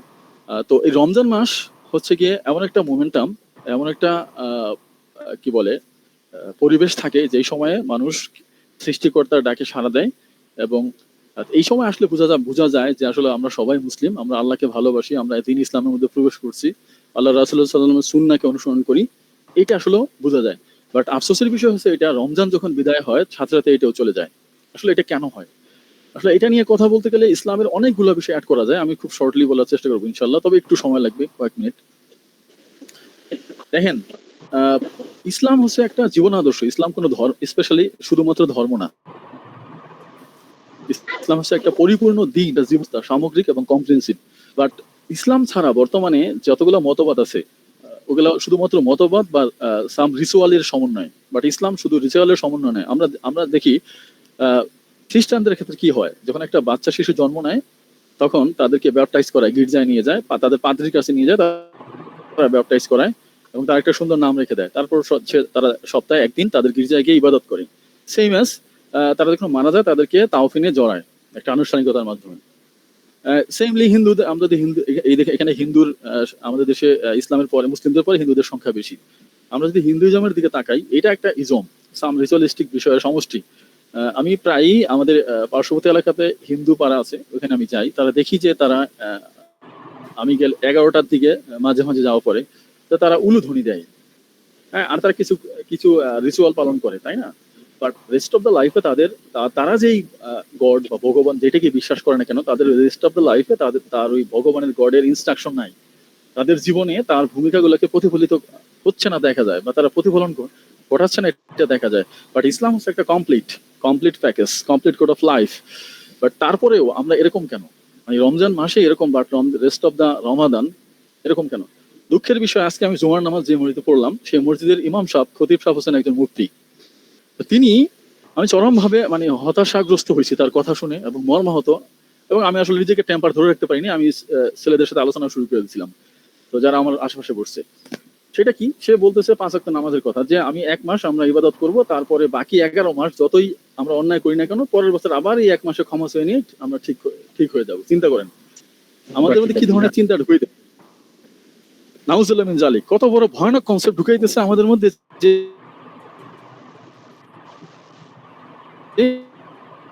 এই মাস আমরা করাপশন করব, আল্লাহর হুকুমকে বৃদ্ধাঙ্গুলি দেখাবো, আবার এক মাসে এসে ক্ষমা চাইবো। এই যে আমাদের মধ্যে যে একটা চিন্তা, বেসিক্যালি এই চিন্তার কারণেই হচ্ছে কি আমাদের রমাদান যাওয়ার সাথে সাথে আমরা রমাদানে মুসলিম হয়ে থাকি, রমাদান যাওয়ার সাথে সাথে আমরা আল্লাহকে ভুলে যাই, তোয়াক্কা করি না। ঠিক আছে, এটার মূল রিজনটা আসলে কি? মূল রিজনটা ভাই একটু বলছি, আমি যদি শর্টলি বলি যে আল্লাহ হলো কে এবং তার ডোমিন, যে আল্লাহর কর্তৃত্ব আমার জীবনের কোন ক্ষেত্রে। আল্লাহ কোরআনের মধ্যে বলছেন, বিসমিল্লাহির রহমানির রহিম, ইয়া আইয়ুহাল্লাযীনা উদখুলু ফিস-সিলমি কাফা, ইসলামে পরিপূর্ণভাবে প্রবেশ করতে বলছেন আল্লাহ সুবহানাহু ওয়া তাআলা। এবং আমরা কালেমার মধ্য দিয়ে এই কমিটমেন্টের সাথে আল্লাহর সাথে আমরা ঐক্যবদ্ধ হচ্ছি। সেটা কি? লা ইলাহা ইল্লাল্লাহ, আল্লাহ ছাড়া আমাদের জীবনে হুকুম দেওয়ার, বিধান দেওয়ার, প্রত্যেকটা এভরি মানে অ্যাসপেক্ট অফ লাইফ, প্রত্যেকটা ক্ষেত্রে আল্লাহ ছাড়া হুকুম দেওয়ার কেউ থাকবে না। ঘুমাইতে যাওয়া পর্যন্ত, ঘুম থেকে ওঠা, আবার ঘুম থেকে উঠে রেস্ট, আবার ঘুমাইতে যাওয়ার আগ পর্যন্ত প্রত্যেকটা ক্ষেত্রেই, এভরিডে মোমেন্টাম অফ লাইফ, প্রত্যেকটা ক্ষেত্রে আল্লাহর হুকুম দিয়ে চলবে, সেটা রোজা হোক, রমজান হোক বা রমজান না হোক। ঠিক আছে, এইভাবে ইসলামটাকে চিন্তা না করার ফলে আমরা সাম রিচুয়ালকে ইসলাম হিসাবে নেওয়ার ফলেই বেসিক্যালি আমাদের আচরণগুলো এক এক সময় এক এক রকম হচ্ছে। হ্যাঁ, যেখানে আল্লাহ সুবহানাহু ওয়া তাআলা সূরা বাকারাতে বলছেন, বিসমিল্লাহির রহমানির রহিম, সিবগাতাল্লাহ ওয়া মান আহসানু মিনাল্লাহি সিবগাতান, আল্লাহ বলতেছেন যে তোমরা আল্লাহর রঙে রঞ্জিত হও। আর আল্লাহর চেয়ে উত্তম রং কে দিতে পারে? আল্লাহ নিজেই বলতেছেন। আর আল্লাহর রঙে রঞ্জিত হওয়া মানে পার্ট টাইম কোন ইসলামকে নেওয়া না, পার্ট টাইম ইসলাম পালন করা না, এবং সিজনাল বেসিসে, হ্যাঁ, কোর্স অফ অ্যাকশন না। ইসলাম কোনো কোর্স অফ অ্যাকশন না, হ্যাঁ, কিছু অ্যাকশনকে নিয়ে নেওয়া না। ইসলাম হচ্ছে একটা আদর্শ, একটা চিন্তা, একটা বুদ্ধিভিত্তিক ভিত্তি, যেই ভিত্তির উপর দাঁড়িয়ে এটার পিছনে একটা কজ আছে, সেটা হচ্ছে সৃষ্টিকর্তা। হ্যাঁ, এটাকে এই সৃষ্টিকর্তা এবং তার প্রত্যেকটা বিষয় দিয়ে আমার লাইফের প্রত্যেকটা বিষয়কে আমি আমার লাইফ পরিচালনা করব, এবং এটার জন্য আমার গাইডলাইন হচ্ছে মুহাম্মদ সাল্লাল্লাহু আলাইহি ওয়াসাল্লাম মেসেঞ্জার। সো এই চিন্তাটাকে আমরা যদি ধারণ করতাম, যতদিন পর্যন্ত ধারণ করতে না পারবো ততদিন পর্যন্ত আমাদের আসলে এই যে সিজনাল মুসলিমে আমরা থেকে যাব। হ্যাঁ, এই সিজনাল মুসলিম থাকার ফলে দেখেন এটা এটা এটা কেন হয় না যে আসলে আমরা কখনো কি প্রপারলি চিন্তা করে দেখছি আমি কোথা থেকে আসছি, কেন আসছি, কোথায় যাব। এই যে চিন্তাটা, এই যে চিন্তা, কোথা থেকে আসছি, কেন আসছি, কোথায় যাব, এই যে একটা চিন্তার ফলে যে আমাদের মধ্যে একটা কনভিকশন যেটা তৈরি হয়, ডিসাইসিভ থট, বুদ্ধিভিত্তিক ভিত্তি তৈরি হয়, ইয়েস আমি আল্লাহর কাছ থেকে আসছি, আল্লাহর কাছেই চলে যাব। এই যে আসা যাওয়ার মাঝে একটা সেতু বন্ধন, সেটা হচ্ছে দুনিয়ার কাজ, এবং এই দুনিয়ার কাজ প্রত্যেকটা অ্যাসপেক্ট হচ্ছে আল্লাহর হুকুম দিয়ে হবে। দেখেন আল্লাহ, আমি যে একটা সাহাবার ঘটনা বলি, তিনি নন মুসলিম ছিলেন, কিন্তু তিনি যখন ইসলাম গ্রহণ করলেন, তিনি ফজরের পরে ইসলাম গ্রহণ করছেন এবং জোহরের আগে ইসলাম মারা গেছেন। আল্লাহ রাসূল সাল্লাল্লাহু আলাইহি ওয়াসাল্লাম বলছেন এটা জান্নাতি। কেন? আল্লাহ সুবহানাহু ওয়া তাআলা তার বিষয়ে ক্লিয়ার ছিলেন। তিনি যখন ইসলাম গ্রহণ করছেন, তারপরে যতটুকু সময় পাইছেন অতটুকু সময়, এবং তার নিয়ত ছিল এটা রেস্ট অফ দ্য লাইফে সে আল্লাহর হুকুম পালন করবে প্রত্যেকটা অ্যাসপেক্টে। আল্লাহ এই বিষয়ে ক্লিয়ার ছিলেন, এই জন্যই আল্লাহ সুবহানাহু ওয়া তাআলা তাকে জান্নাতের প্রতিশ্রুতি দিয়েছেন, যেটা আল্লাহ রাসূল সাল্লাল্লাহু আলাইহি ওয়াসাল্লাম পরে জানাইছেন। এটা না হওয়ার ফলে কি হয় দেখেন, আমরা যদি ইসলামকে কমপ্লিট না বুঝি, যে পার্শিয়ালি বুঝি এবং সিজনাল বুঝি, তার ফলে কি হয় দেখেন, কিছুদিন আগে আমরা গত জুমায় আমরা হচ্ছে গিয়ে প্যালেস্টাইনের যে ইস্যুটা নিয়ে আমরা রাস্তায় নামলাম। হ্যাঁ, তারপরে কি আসলে ওই দিন আমাদের মধ্যে যে ইমানের জজবা যেরকম ছিল, আমরা তো রমজান চলে যাবে সেই চিন্তা করতেছি। আমি এই এক সপ্তাহ আগের কথা বলি, যে এক্সাম্পল দিই, যে এক সপ্তাহ আগে যে আমরা প্যালেস্টাইন ইস্যু নিয়ে আমাদের ভাইদের নিয়ে আমরা কথা বললাম, রাস্তায় নামলাম, তখন আমাদের মনের অবস্থা, তাদের প্রতি আবেগ, তাদের প্রতি ভালোবাসা এবং কাফেরদের প্রতি যে হেট, হ্যাঁ, এবং আমাদের দায়িত্ব কর্তব্য নিয়ে যে কনসার্ন, এখন কি তেমন আছে? এই এক সপ্তাহে কি তেমন আছে? এবং এই যে তাদের প্রতি যে আমাদের অনুভূতি, আমাদের ভালোবাসা, তাদের নিয়ে আমাদের কষ্ট, এবং দিন না থাকার ফলে, প্রতিষ্ঠিত অবস্থা না থাকার ফলে যে অবস্থা, এই কনসার্ন কি আমাদের এখন আছে এক সপ্তাহ পরে? ইভেন 2 দিন পরে কি আমাদের ছিল? আচ্ছা, যদি থেকে থাকে, তাহলে আমি কি আসলে উম্মতকে জাগানোর জন্য, দাওয়া করার জন্য, প্যালেস্টাইন ইস্যু সহ সারা পৃথিবীর মুসলিমদের যে সমস্যার সমাধান হিসেবে যে একটা কমপ্লিট ইসলাম, এটার জন্য দাওয়া করা, উম্মাকে রেডি করা, আমাদের অবস্থান থেকে যে দায়িত্ববোধ থাকা, এটা অ্যাকশন করা, এটা কি আমার মধ্যে আছে? ওই ফিলিংসটাই আছে? নাই। কেন নাই? এটা মূল কারণ হচ্ছে, একটা হচ্ছে ইসলামকে আমরা প্রপারলি বুঝি নাই, এবং ইসলামের সাথে, ইসলাম যে একটা আদর্শ এবং অন্য যেই বিজাতীয় ধর্ম বা হচ্ছে রং দিনগুলো আছে বা রং ধর্মগুলো আছে, তার সাথে ইসলামের যে একটা পার্থক্য, মৌলিক পার্থক্য, এটা আমরা বুঝি নাই। তার ফলে আমরা এই যে লাইনচ্যুত হই বারবার। ঠিক আছে ভাই, একটা হাদিস বলছে, এই হাদিসটা আমি আগে থেকে ঠিক করে রাখছি, বলতে চাইছিলাম যে ইবনে আব্বাস রাদিয়াল্লাহু আনহু থেকে বর্ণিত, আল্লাহ রাসূল সাল্লাল্লাহু আলাইহি ওয়াসাল্লাম বলেন, the light off Iman is thinking. চিন্তা হচ্ছে ইমানের নূর, ইমান থাকবে না। এবং আমরা এমন একটা পর্যায়ে, এমন একটা সময়ে বসবাস করতেছি যেখানে আল্লাহ রাসূল সাল্লাল্লাহু আলাইহি ওয়াসাল্লাম বলছে যে হাতে জ্বলন্ত কয়লা রাখা যতটা কষ্টকর হবে তার চেয়ে বেশি কষ্টকর হবে। আমরা এমন একটা ফিতনার সময় আছি যেখানে আল্লাহ রাসূল সাল্লাল্লাহু আলাইহি ওয়াসাল্লাম বলছেন সকালবেলা হচ্ছে মানুষ মুমিন হবে, বিকালবেলা সে ঈমান হারা হবে, আবার বিকালবেলা সে ঈমানদার হবে, সকালবেলা সে ঈমান হারা হবে। তাহলে এবং আমাদের পথে এতটাই পিচ্ছিল, আমরা যদি প্রতিনিয়ত নিজেকে অ্যাকাউন্ট না করি, চিন্তা না করি আমাদের অ্যাকশন সম্পর্কে, আমাদের চিন্তা সম্পর্কে, আমি বিলিভ কি করতেছি, আমার বিলিভটা আংশিক হচ্ছে কিনা, আমি কাজ কি করতেছি, আমার দায়িত্ব কি শুধু এতটুকুই, আমার দায়িত্ব কি শুধু সিজনাল বেসিসে, আমার দায়িত্ব কি রমজান মাসেই ছিল, বা রমজান মাসেই বা কতটুকু ছিল, রমজান চলে যাওয়ার পরে পরে কি আমি আসলে চেঞ্জ হয়ে যাচ্ছি কিনা, হ্যাঁ, বা রমজানের মধ্য দিয়ে আমাকে বাকি 11টা মাস যে আমাকে পরিবর্তন মানে ওটা যে একটা প্রস্তুতি নিয়ে বাকি 11টা মাস যে আল্লাহর সীমার মধ্যে থাকবো, বাট অ্যাডহিয়ারিংস টু শরিয়ার সাথে লেগে থাকবো, এটা আসলে কতটুকু আছে, এটা প্রতিনিয়ত নিজেকে কোশ্চেন করা এবং হচ্ছে গিয়ে নিজেকে জাস্টিফাই করা, জাজ করা প্রতিনিয়ত, এবং আল্লাহর কাছে বেশি বেশি সাহায্য চাওয়া, ভয় পাওয়া। দেখেন আমি আল্লাহর কাছে একটা দোয়া করি, হে আল্লাহ আপনি যাই করেন তাই করেন, আমাকে একা ছেড়ে দেন না, তাহলে আমি শেষ। মানে আমার ন্যূনতম ক্ষমতা নাই যে আপনার দিনের মধ্যে থাকা, আর যেই জাহিলিয়াতের অবস্থায় আমরা আছি, আল্লাহ যদি আমাদেরকে হেদায়েত না দেন এবং তিনি যদি আমাকে রক্ষা না করেন তাহলে আমি থাকবো না। প্রতিনিয়ত এই ফিলিংসটা থাকা, আমাদের এই ফিলিংসটা থাকা মানে হৃদয়টা ফেটে যাওয়ার কথা। দেখেন রমজানে যাচ্ছে, রমজান শেষের দিকে, অথচ আল্লাহ রাসূল সাল্লাল্লাহু আলাইহি ওয়াসাল্লাম এই হাদিসটাকে আমাকে নাড়া দেয়, যেখানে আল্লাহ রাসূল সাল্লাল্লাহু আলাইহি ওয়াসাল্লাম বললেন যে যে রমজান পাইলো তার নিজের গুনাহকে মাফ করতে পারলো না।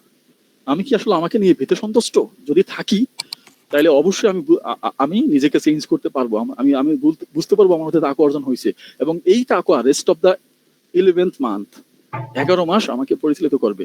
যদি এরকম ফিলিংস না থাকে, যদি আমার মধ্যে ভয় না থাকে, জাস্ট 1 মিনিট, আমার মধ্যে যদি ভয় না থাকে, তাহলে কখনোই আমি রেস্ট অফ দ্য লাইফ তো দূরে থাকি, রমজানের মধ্যেই ঠিক থাকতে পারবো না। ঠিক আছে, ঠিক নাই আসলে। সো আমাদেরকে আসলে আমাদের বিশ্বাসের জায়গাগুলো চেক করতে হবে, এবং ইসলাম যে একটা কমপ্লিট এবং প্রত্যেকটা বিষয়ের সমাধান দিছে, এবং একটা টয়লেটে যাওয়ার ক্ষেত্রেও যে ইসলামের বিষয়টা আছে, রেস্ট অফ দ্য লাইফে যদি ইসলাম না থাকে তাহলে কি করে হইতে পারে? বিষয়টা কি এমন যে আমি আমার বাবাকে একটা সময় স্বীকার করি, আর বছরের একটা সময় স্বীকার করি, আর একটা সময় স্বীকার করি না? বিষয়টা কি এমন? এরকম তো না। আমি আমার বাবাকে আমার অ্যাবসেন্সেও স্বীকার করি, আবার প্রেজেন্সও স্বীকার করি। ঠিক আছে, তিনি থাকলেও স্বীকার করব, না থাকলেও স্বীকার করব, এবং 24 ঘন্টায় স্বীকার করব। সো আল্লাহকে, আল্লাহর এসেন্স, আল্লাহর যে প্রেজেন্স প্রতিনিয়ত আমাকে স্বীকার করতে হবে। জাস্ট একটা কথা বলে আমি শেষ করব। দেখেন সাহাবারা কিভাবে এটা আল্লাহকে বুঝছেন, জাস্ট আমি একটা সাহাবার কমেন্ট দিয়ে আমি শেষ করব। সেটা হচ্ছে হযরত আলী রাদিয়াল্লাহু আনহুর যে বক্তব্য, তিনি বলছেন আমার সামনে যদি জান্নাত, ভাই কথা, ভাই একটু মিট করে দেন, ভাই একটু মিট করে দেন। আলী রাদিয়াল্লাহু আনহু বলছেন যে আমার সামনে জান্নাতকে যদি আনা হইতো, যেইভাবে জান্নাতকে আমি বিশ্বাস করতাম, জান্নাতের প্রত্যাশা করতাম, না দেখো আমি জান্নাতকে ঠিক একইভাবে প্রত্যাশা করি। আমার সামনে জাহান্নামকে আনা হইতো, জাহান্নামের ভয়াবহতা দেখে আমি যেভাবে ভীত সন্তুষ্ট হইতাম, না দেখো আমি ঠিক একইভাবে জাহান্নামকে দেখে, জাহান্নামের ব্যাপারে আমি ভীত সন্তুষ্ট। যদি আমরা ইসলামকে এইভাবে চিন্তা করতে পারি তাহলেই, এবং আল্লাহকে যদি আমরা এইভাবে ভয় পাইতে পারি, তাহলেই কেবল আমরা হচ্ছে কি শুধুমাত্র পার্ট টাইম না, প্রতিনিয়ত আল্লাহর এই সীমারেখার মধ্যে থাকতে পারবো, এবং আমরা আসলে পরিপূর্ণভাবে মুসলিম হইতে পারবো। ঠিক আছে, সো আমাদের যেন সেই চিন্তাটা আমাদের হৃদয়ে থাকে, এবং আমাদেরকে মৃত্যুর কথা বেশি বেশি স্মরণ করি, এবং প্রতিনিয়ত নিজেকে নিজে অ্যাকাউন্ট করা। ঠিক আছে, এটা করলেই আমরা রমাদান মুসলিম হব না, আমরা পরিপূর্ণ মুসলিম হব, এবং আমরা আমাদের রেস্ট অফ দ্য লাইফ আমরা ইমানদার থাকতে পারবো ইনশাআল্লাহ। আল্লাহ আমাদেরকে কবুল করবে। ভাই অনেক মূল্যবান মতামত প্রদান করলেন। তো আমরা একটু সংক্ষিপ্ত করবো যেহেতু আমাদের সময় কম। এরপরে হচ্ছে যে মোহাম্মদ হচ্ছে হাত উত্তোলন করেছে, মোহাম্মদ। সালাম আলাইকুম রহমতুল্লাহ। ভাই আমি হচ্ছে মানে নিজের লাইফের এক্সপিরিয়েন্স থেকে একটা কথা শেয়ার করতে চাচ্ছি, আশা করি যে সবারই এটাতে উপকার হবে। সেটা হচ্ছে গত রমজানেও আমি এমন কিছু ফ্রেন্ড দেখেছি আমার ফেসবুকে, যারা হচ্ছে রমজানের শুরুতেই বিভিন্ন শেয়ারিং করে যে ভাই এমন কোনো কিছু আপনারা পোস্ট দিয়েন না যাতে রোজাদারের রোজা হালকা হয়ে যায়। হ্যাঁ, তারা হচ্ছে তাহাজ্জুদ বা দেখা গেছে এই সময় বেশি বেশি নামাজ পড়ার জন্য বেশি বেশি রিলস শেয়ার করতে থাকে। ঠিক তারাই জাস্ট ঈদের আগ দিন চাঁদ রাতের চাঁদ উঠার পরেই তারা হচ্ছে গান বাজনা জিনিসপত্র তারা নিজেরাই হচ্ছে শেয়ার করতে থাকে। তো এই বছর আমি হচ্ছে এরকম 4-5 জন ফ্রেন্ডকে আমি সিলেক্ট করি এবং তাদেরকে আমি এই গত রাত্রেই আমি তাদেরকে মেসেজ করি, পুশ দেওয়ার চেষ্টা করি যে রমজানের আগে তো আমরা হচ্ছে সবাইকে সতর্ক করবেন আপনারা, তো রমজান যে চলে যাচ্ছে এরপরেও তো আমাদের তাকওয়ার একটা হক আছে যেটা আমাদেরকে আদায় করতে হবে। সেটা শুধুমাত্র তো এমন না যে আমি শুধু রমজানেই তাকওয়া অবলম্বন করব আর বাকি 11 মাস আমার জন্য তাকওয়া অবলম্বন করা জরুরি না, এমন তো না বিষয়টা। কেননা আমরা সূরা আলী ইমরানের 102 নম্বর আয়াত, আউযু বিল্লাহি মিনাশ শাইতানির রাজিম, বিসমিল্লাহির রহমানির রহিম, ইয়া আইয়ুহাল্লাযীনা আমানু তাকুল্লাহা হাক্কা তুকাতিহি ওয়া লা তামুতুন্না ইল্লা ওয়া আনতুম মুসলিমুন। এখানে আল্লাহ তাআলা বলতেছেন যে হে মুমিনগণ, তোমরা আল্লাহকে ভয় করো যথার্থভাবে, যেভাবে ভয় করা উচিত, এবং মুসলমান না হয়ে মৃত্যুবরণ করো না। এই যে যথার্থ ভয়, এটাকে যদি একটু বিশ্লেষণ করেন তাইলে দেখতে পাবেন যে যথার্থ ভয় বলতে হচ্ছে যে আমরা তাকওয়ার হকটা আদায় করি। তাকওয়ার হকটা কি? আল্লাহ তাআলা যেটাতে রাজি সেটাই আপনার করতে হবে এবং আল্লাহ তাআলা যেটা নারাজ সেটা আপনি করবেন না। ভাই একটু মিউট করি ভাই, আজাদ ভাই একটু মিউট করে রাখি। তো যেটা হচ্ছে আল্লাহ তাআলা নারাজ সেটা করবেন না, এটাই হচ্ছে তাকওয়া। তো এইটা তাকওয়া যদি অবলম্বন করতে হয় তাহলে ইসলামের কমপ্লিট যেই বাধাটা সেটা আমাকে সেটা থেকে আমার বিরত থাকতে হবে এবং আল্লাহ তাআলা যেটা চান সেটাই করতে হবে। হ্যাঁ, তো আমরা এই তাকওয়া অবলম্বনটা এটা 12 মাসই আমাদের উপরে ফরজ, শুধুমাত্র এমন না যে রমজানে ফরজ। হ্যাঁ, তো তাদেরকে হচ্ছে আমি একটা গতকালকে রাত্রে আমি তাদেরকে একটা পুশ দিয়েছি এবং তাতে দেখতে পাচ্ছি যে অনেকেই হচ্ছে এই রিলেটেড কিছু পোস্ট শেয়ার করছে, স্টোরি দিছে। হ্যাঁ, যেটা হচ্ছে মানে তাদেরকে একটা কন্টিনিউয়াস পুশের মধ্যে রাখা। হ্যাঁ, এটা আমার কাছে মনে হইছে এটা করলে হয়তো বা যে অনেকটা ভালো কিছু হইতে পারে। তুমি শেয়ার করো। ওকে, আচ্ছা আমি হাত লোয়ার করতে যে ভুল করে, মানে আবু আব্দুল্লাহ ভাই কি কিছু বলতে চেয়েছিলেন নাকি? আবু আব্দুল্লাহ ভাই। জি, আসসালামু আলাইকুম রহমতুল্লাহ। ওয়ালাইকুম আসসালাম। হ্যাঁ আজাদ ভাই, আপনি কিছু বলতে চাইছিলেন? আমি কার একজন জন্য ভুল করে হাত লোয়ার করে ফেলছি। আসসালামু আলাইকুম। ওয়ালাইকুম আসসালাম। ভাই কি হাত উঁচু করেছিলেন, কিছু বলতে চেয়েছিলেন? জি জি জি জি জি সংক্ষেপে আপনার মতামতটা। জি, আমি একটু জাস্ট শেয়ার করতেছি যে আল্লাহ তাআলা কোরআনে বলছে যে ওমা খালাকতুল জিন্না ওয়াল ইনসা ইল্লা লিয়াবুদুন। তারপরে সূরা মুলকে বলছে আল্লাযী খালাকাল মাউতা ওয়াল হায়াতা লিয়াবলুয়াকুম আইয়ুকুম আহসানু আমালা। তো এই আয়াতের প্রেক্ষিতে দুইটা আয়াত একই সমপর্যায়ের। তো আয়াতের তাফসিরে আইয়াজ ইবনে ফদল নামে বলছে যে একজন তাবি যে আমালু সালেহা, এই আমলু মা হাজা আমালু সালেহা, আমলু সালেহা বলতে কি বুঝো? তাকে প্রশ্ন করা হয়েছে, সে বলছে যে আসহাবু ও আখলাসু আসহাবু। তো আবার জিজ্ঞেস করেছে আসহাবু আখলাসু মানে কি? সে বলছে তোমার ইবাদত হইতে হবে একমাত্র আল্লাহর জন্য, এখলাস। যদি ইবাদত যদি একমাত্র আল্লাহর জন্য হয়, যদি আল্লাহর সুন্নাহ মোতাবেক না হয়, ইবাদত আল্লাহর কাছে গ্রহণযোগ্য না। আবার যদি ইবাদত যদি আল্লাহ রাসূলের সুন্নাহ মোতাবেক হয় কিন্তু ইখলাস নাই, ও ইবাদত আল্লাহর কাছে গ্রহণযোগ্য না।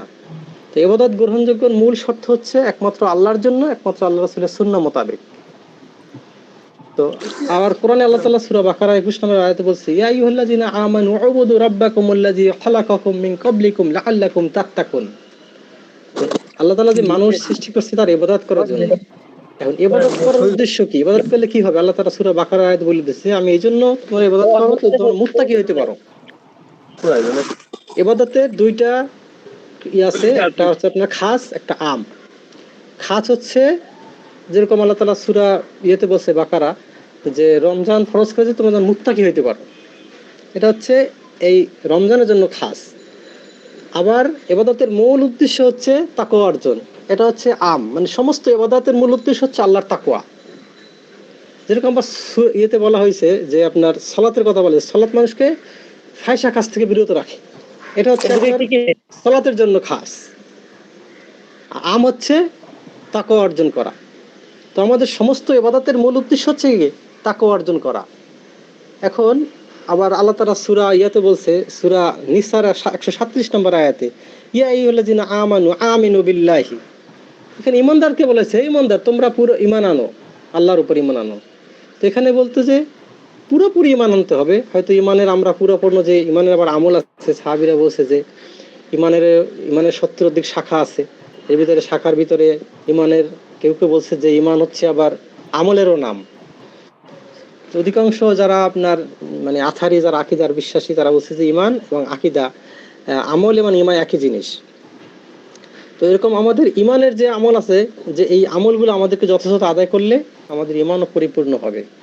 এখন আমাদের আসলে এই ইমানের আমল করতে গেলে আমাদের ফরজ আমলগুলা, যেগুলো ফরজ আল্লাহ সর্বক্ষণিক ফরজের ভিতরে আমাদেরকে আল্লাহ রাখছেন, যেরকম ফরজ নামাজ, ফরজ রোজা, ফরজ জাকাত, তারপরে আপনার ফরজ পর্দা, তারপরে আবার ফরজ হালাল উপার্জন, এই সমস্ত ফরজের দিকে আমাদেরকে আগে যেতে হবে, সবাইকে মানে আমলের দিকে যেতে হবে।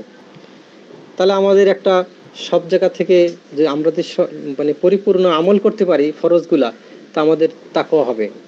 আল্লাহ বলে দিয়েছে যে ইয়া আইয়ুহাল্লাযিনা আমানু উ'বুদু রাব্বাকুমুল্লাযী খালাকাকুম মিন ক্বাবলিকুম লাআল্লাকুম তাত্তাকুন। তোমাদেরকে এবার তোমরা আল্লাহর ইবাদত করো, ইবাদত করলে তোমরা মুত্তাকি হইতে পারো। এখন ইবাদত আল্লাহ তাআলা বলছে ইন্নাল্লাযিনা না বলছে, আল্লাহ তাআলা বলছে যে ইয়া আইয়ুহাল্লাযিনা, সরি আয়াতটা মনে হইতেছে না, আয়াতটা হচ্ছে যেমন সূরা আসরে বলছে যে ইন্নাল্লাযিনা আমানু ওয়া আমিলুস সালিহাত ওয়াল আসর ইন্নাল ইনসানা লাফি খুসুর ইল্লাল্লাযিনা আমানু ওয়া আমিলুস সালিহাত। এখন এই সালিহাতের তাফসীর কি? সালিহাতের কোরআনে বহু জায়গায় আল্লাহ তাআলা বলছে কোরআনে যে তোমরা ঈমান আনো এবং নেক কাজ করো, ঈমান আনো নেক কাজ করো। এখন মা হাজা সালিহাত, সালিহাত মানে কি? সালিহাতের ইবনে আব্বাস বলছে যে সালিহাত হচ্ছে ফরজ ইবাদত। আমাদেরকে যথাযথভাবে সবাইকে ফরজকে আঁকড়ে ধরতে হবে এবং সুন্নাহ যথাযথভাবে আমল করতে হবে, তাহলে আমরা পরিপূর্ণ মুত্তাকি হতে পারবো। আল্লাহ আমাদেরকে কবুল করেন। আমিন। ভাই আপনি সুন্দর করে অনেকগুলো আয়াতের রেফারেন্স দিয়ে আসছেন। আসলে ব্যাপারটা ওরকমই, যেমন আল্লাহ তাআলা হচ্ছে সূরা নূরের 75 নম্বর আয়াতে বলেছেন ওয়াদাল্লাহুল্লাযিনা আমানু মিনকুম ওয়া আমিলুস সালিহাতি লায়াস্তাখলিফান্নাহুম ফিল আরদ কামা ইসতাখলাফাল্লাযিনা মিন ক্বাবলিহিম। আল্লাহ এখানে বলেছেন যে যদি তোমরা ঈমান আনো এবং সৎ কাজ করো, আল্লাহ তাআলা তোমাদেরকে পৃথিবীতে শাসন কর্তৃত্ব দান করবেন, খেলাফত দান করবেন। তো এখানে হচ্ছে যে ওইটাই এই ঈমান আনা এবং সৎ কাজ করা ওই রিলেটেড, হ্যাঁ, রোজা রিলেটেড সব কাজ এরকম হবে। অন্যান্য শুধু এখানে ভাই একটু শুধু রোজা রিলেটেড না, এখানে সলিহাত বলতে হচ্ছে ফরজ ইবাদত, সমস্ত ফরজ ইবাদত, সমস্ত ফরজ ইবাদত আমাকে যথাযথ আদায় করতে হবে।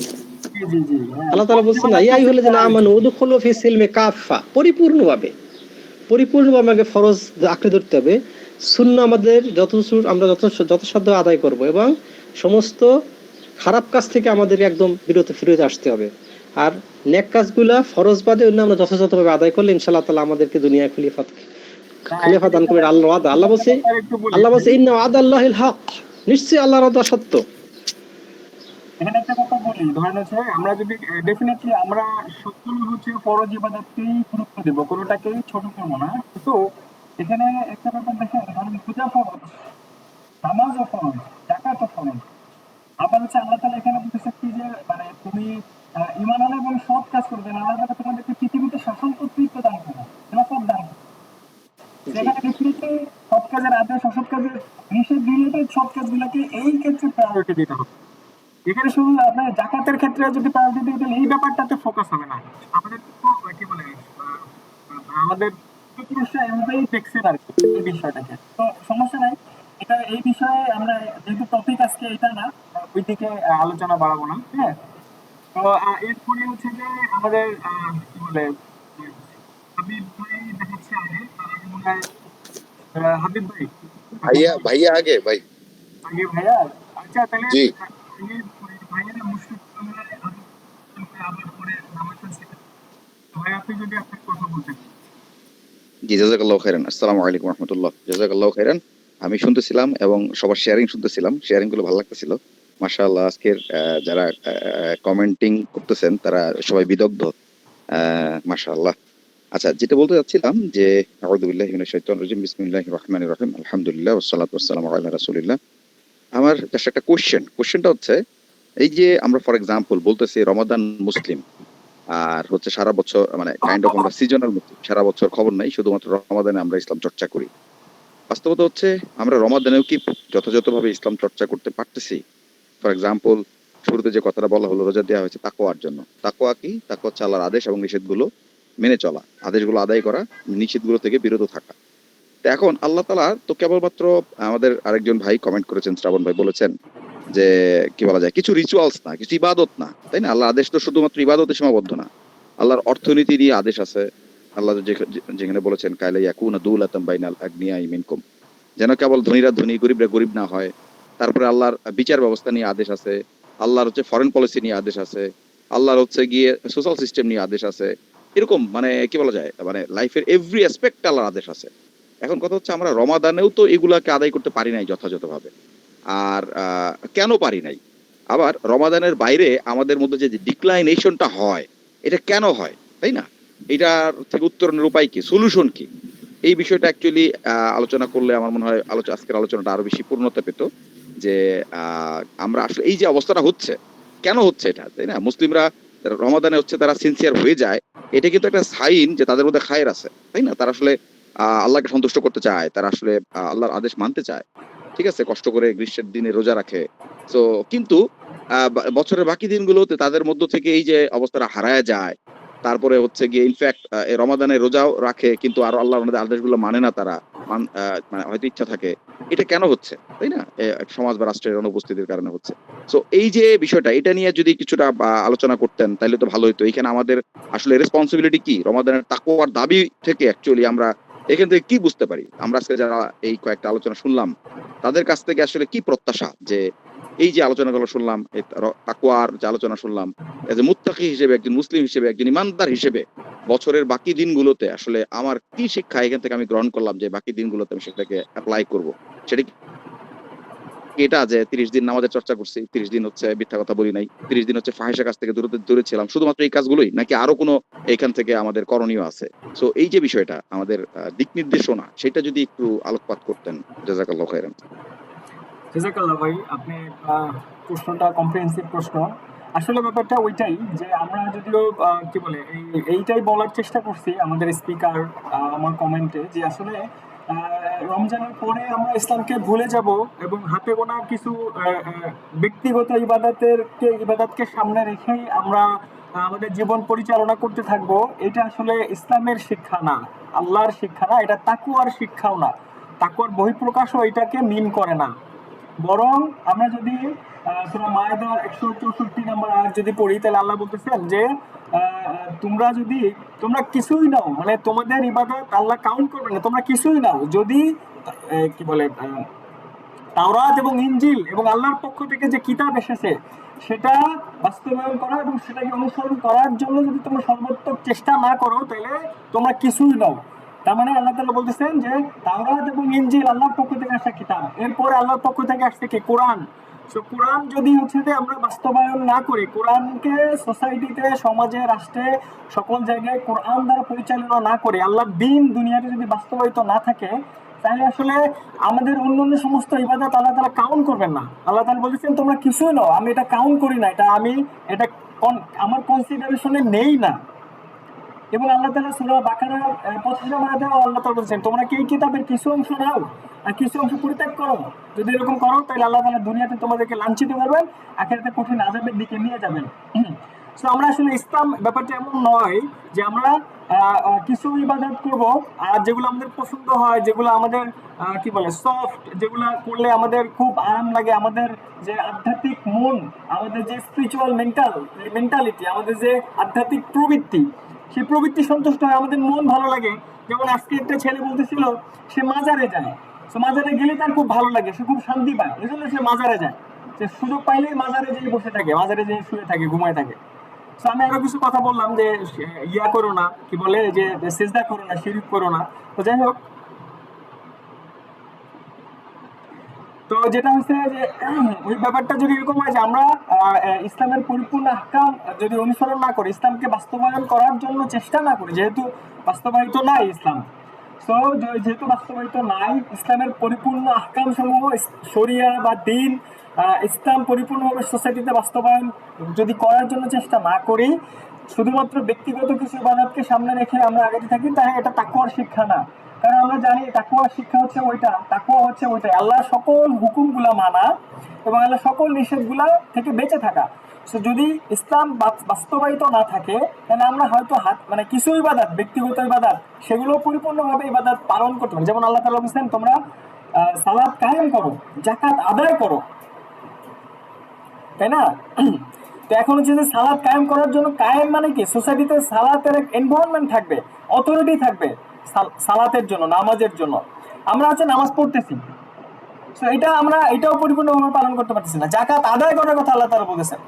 আমরা জাকাত আদায় করা মানে কি, আদায় করার জন্য একটা অথরিটি থাকবে যে আদায় করবে, জাকাত আদায় করবে এবং ডিস্ট্রিবিউট করবে।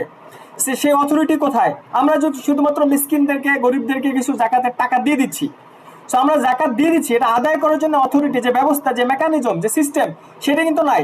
সেটা ইনশিওর করার জন্য কি দরকার? ইসলাম বাস্তবায়িত থাকা দরকার, খিলাফত ব্যবস্থা দুনিয়াতে বাস্তবায়িত থাকা দরকার, যেটা নাই।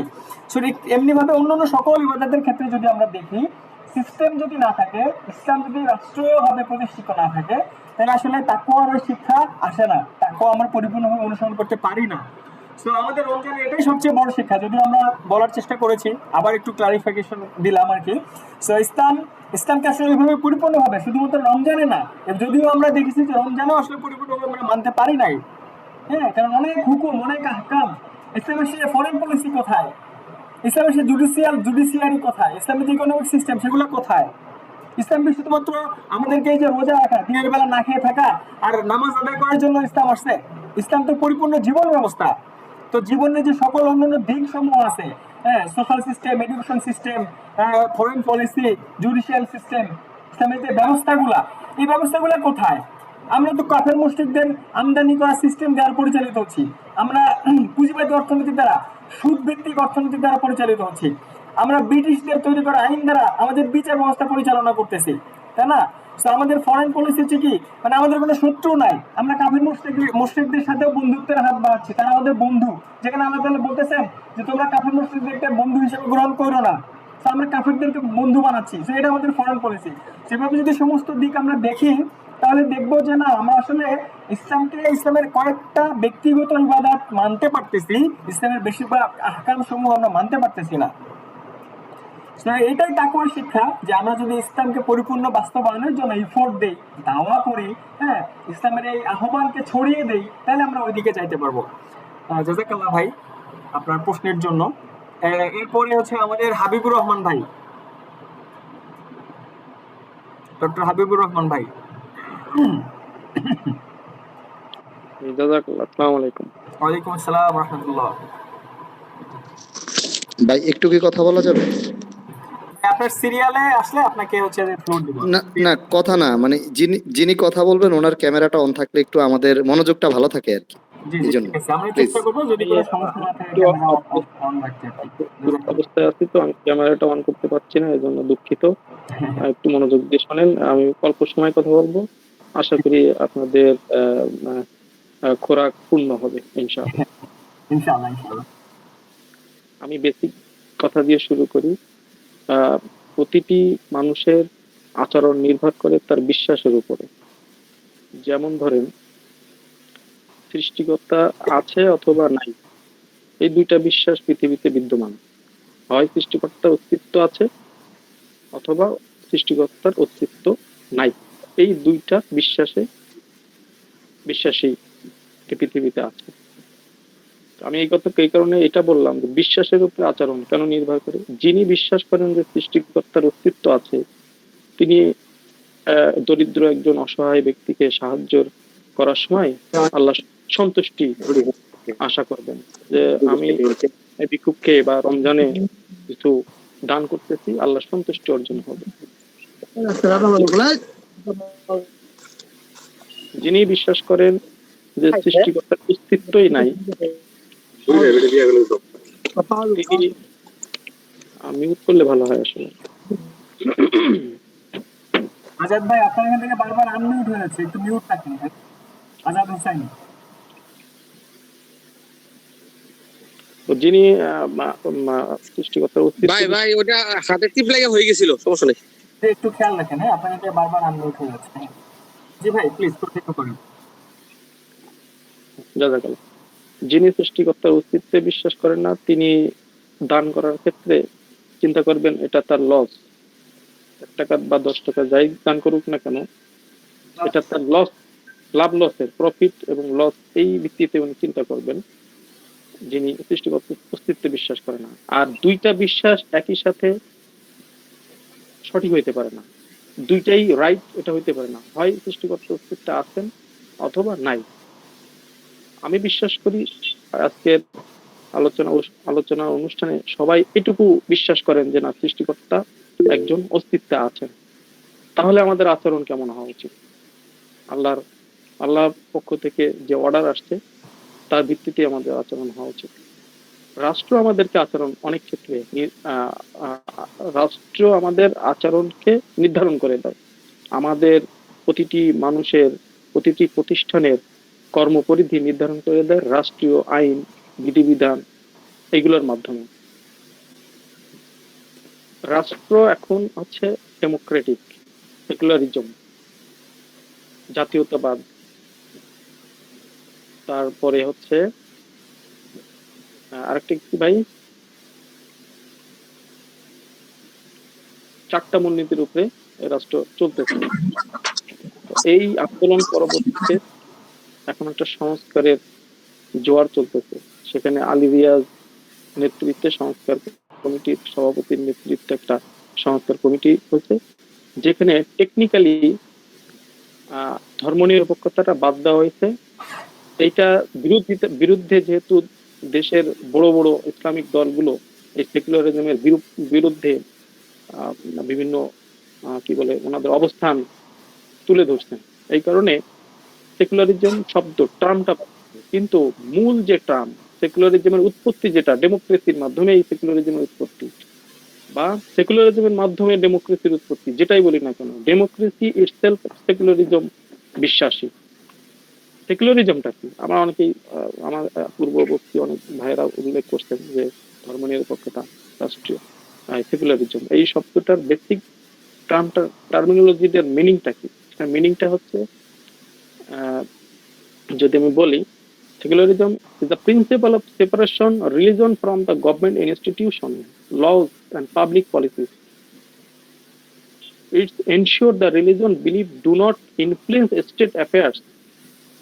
অর্থাৎ রাষ্ট্রের যে কোনো গভর্নমেন্টের প্রতিষ্ঠান, আইন এবং জনগণের নীতি বা পলিসি বা আইন, এইগুলোর কোনো ক্ষেত্রেই ধর্মের কোনো বিধিবিধান অন্তর্ভুক্ত হবে না। বিশেষ করে ইসলাম, সারা ওয়ার্ল্ড ওয়াইড সেকুলারিজমের ক্ষেত্রে একমাত্রই প্রতিবন্ধকতা হয় ইসলামিক আইন বা কোরআনের আইন, বিধিবিধান, এইগুলোর ক্ষেত্রেই সেকুলারিজমের সাংঘর্ষিকতা আসে।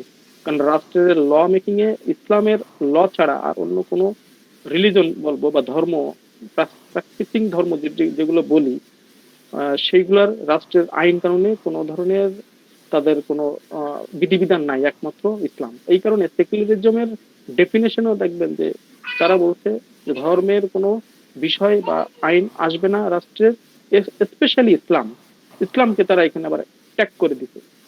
ইসলামকে বাদ দিয়ে আমরা ডেমোক্রেটিক ওয়েতে মানুষের কল্যাণে, মানুষের জন্য রাষ্ট্রের আমরা আইন কানুন, বিধিবিধান এগুলা প্রণয়ন করব। আমি প্রথমেই বললাম, মানুষের রাষ্ট্র একটা রাষ্ট্র তার আইন কানুনের মাধ্যমে জনগণকে পরিচালিত করার জন্য আইন কানুন তৈরি করে। তো সেই আইন কানুন যদি হয় ইসলামের বাইরে, যে ইসলামের আইনের ভিতরে না, ইসলামের আইনের সাথে এমনকি সাংঘর্ষিক অনেক ল ইমপ্লিমেন্টেশন করা হয়। যেমন ভাই আমাদেরকে বললেন যে সুদ ভিত্তিক অর্থনীতি, আমরা রোজা দেখেন, ইসলামের যে রোজার ভিতরে আমরা ইমান আমল করতেছি বা অনেক ইবাদত বন্দেগী করতেছি, কিন্তু আমাদের অর্থনীতি সুদ ভিত্তিক।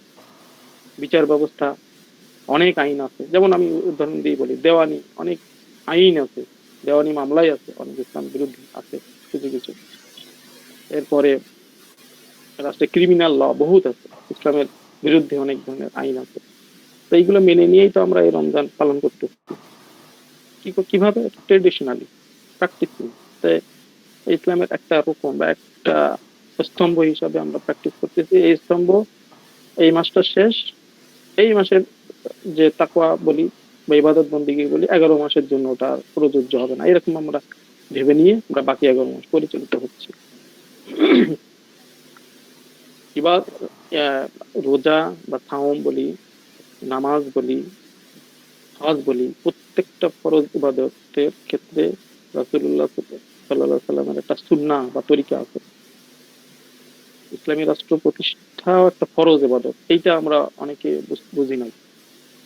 ইসলাম প্রতিষ্ঠা করা একটা ফরজ, ফরজ ইবাদত বা ফরজে কিফায়া। এটারও তো প্রতিষ্ঠা যতদিন পর্যন্ত প্রতিষ্ঠিত না হবে ইসলামিক রাষ্ট্র বা খিলাফা রাষ্ট্র, ততদিন উম্মার প্রত্যেকের উপরে এই গুনাহ বর্তিত হইতে থাকে। আমরা আমাদের এখন মৃত্যুবরণ হইলে জাহিলিয়াতের যুগে মৃত্যুবরণ হবে।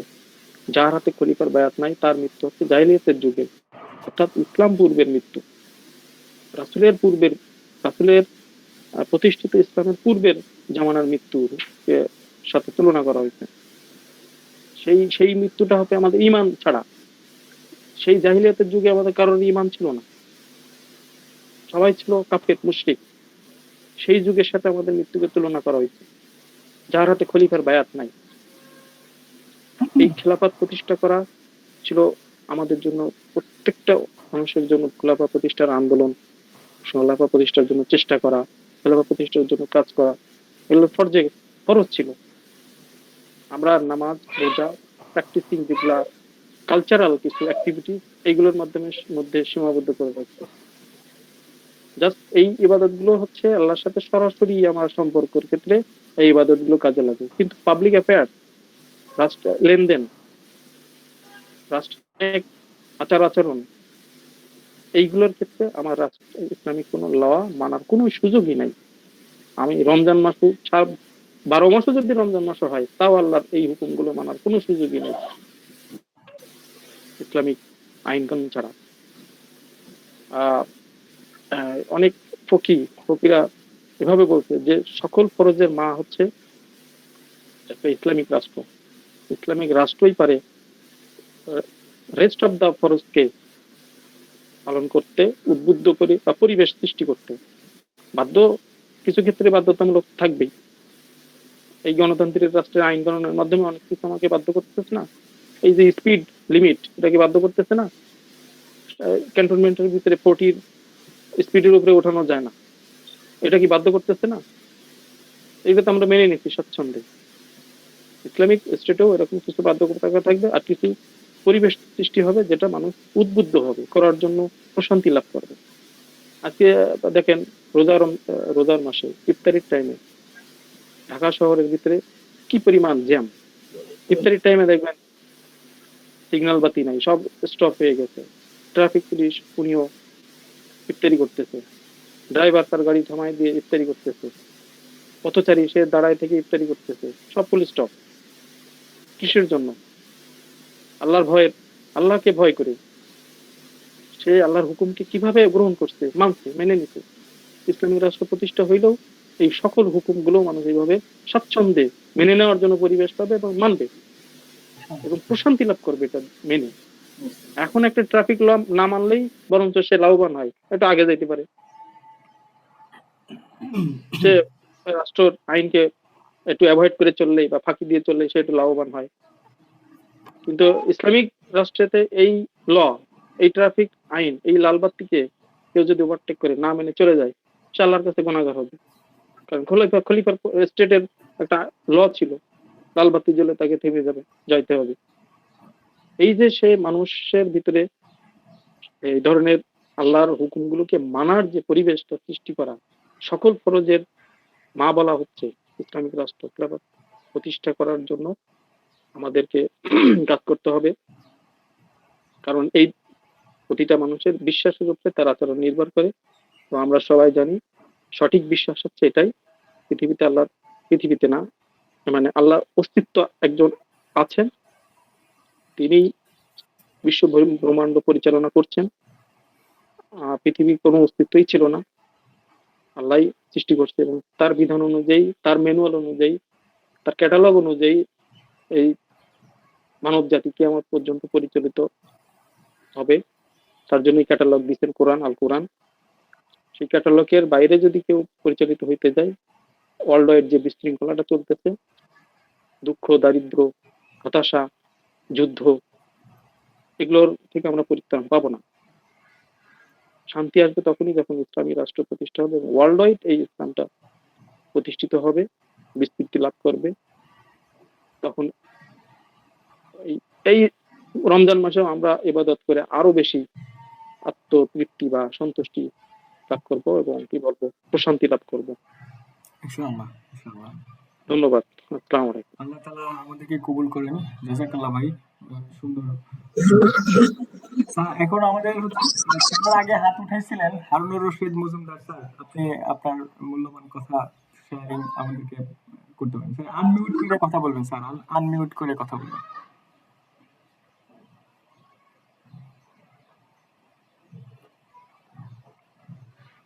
আসসালামু আলাইকুম। ওয়ালাইকুম আসসালাম ওয়া রাহমাতুল্লাহ। কেমন আছেন ভাইজান? আলহামদুলিল্লাহ স্যার।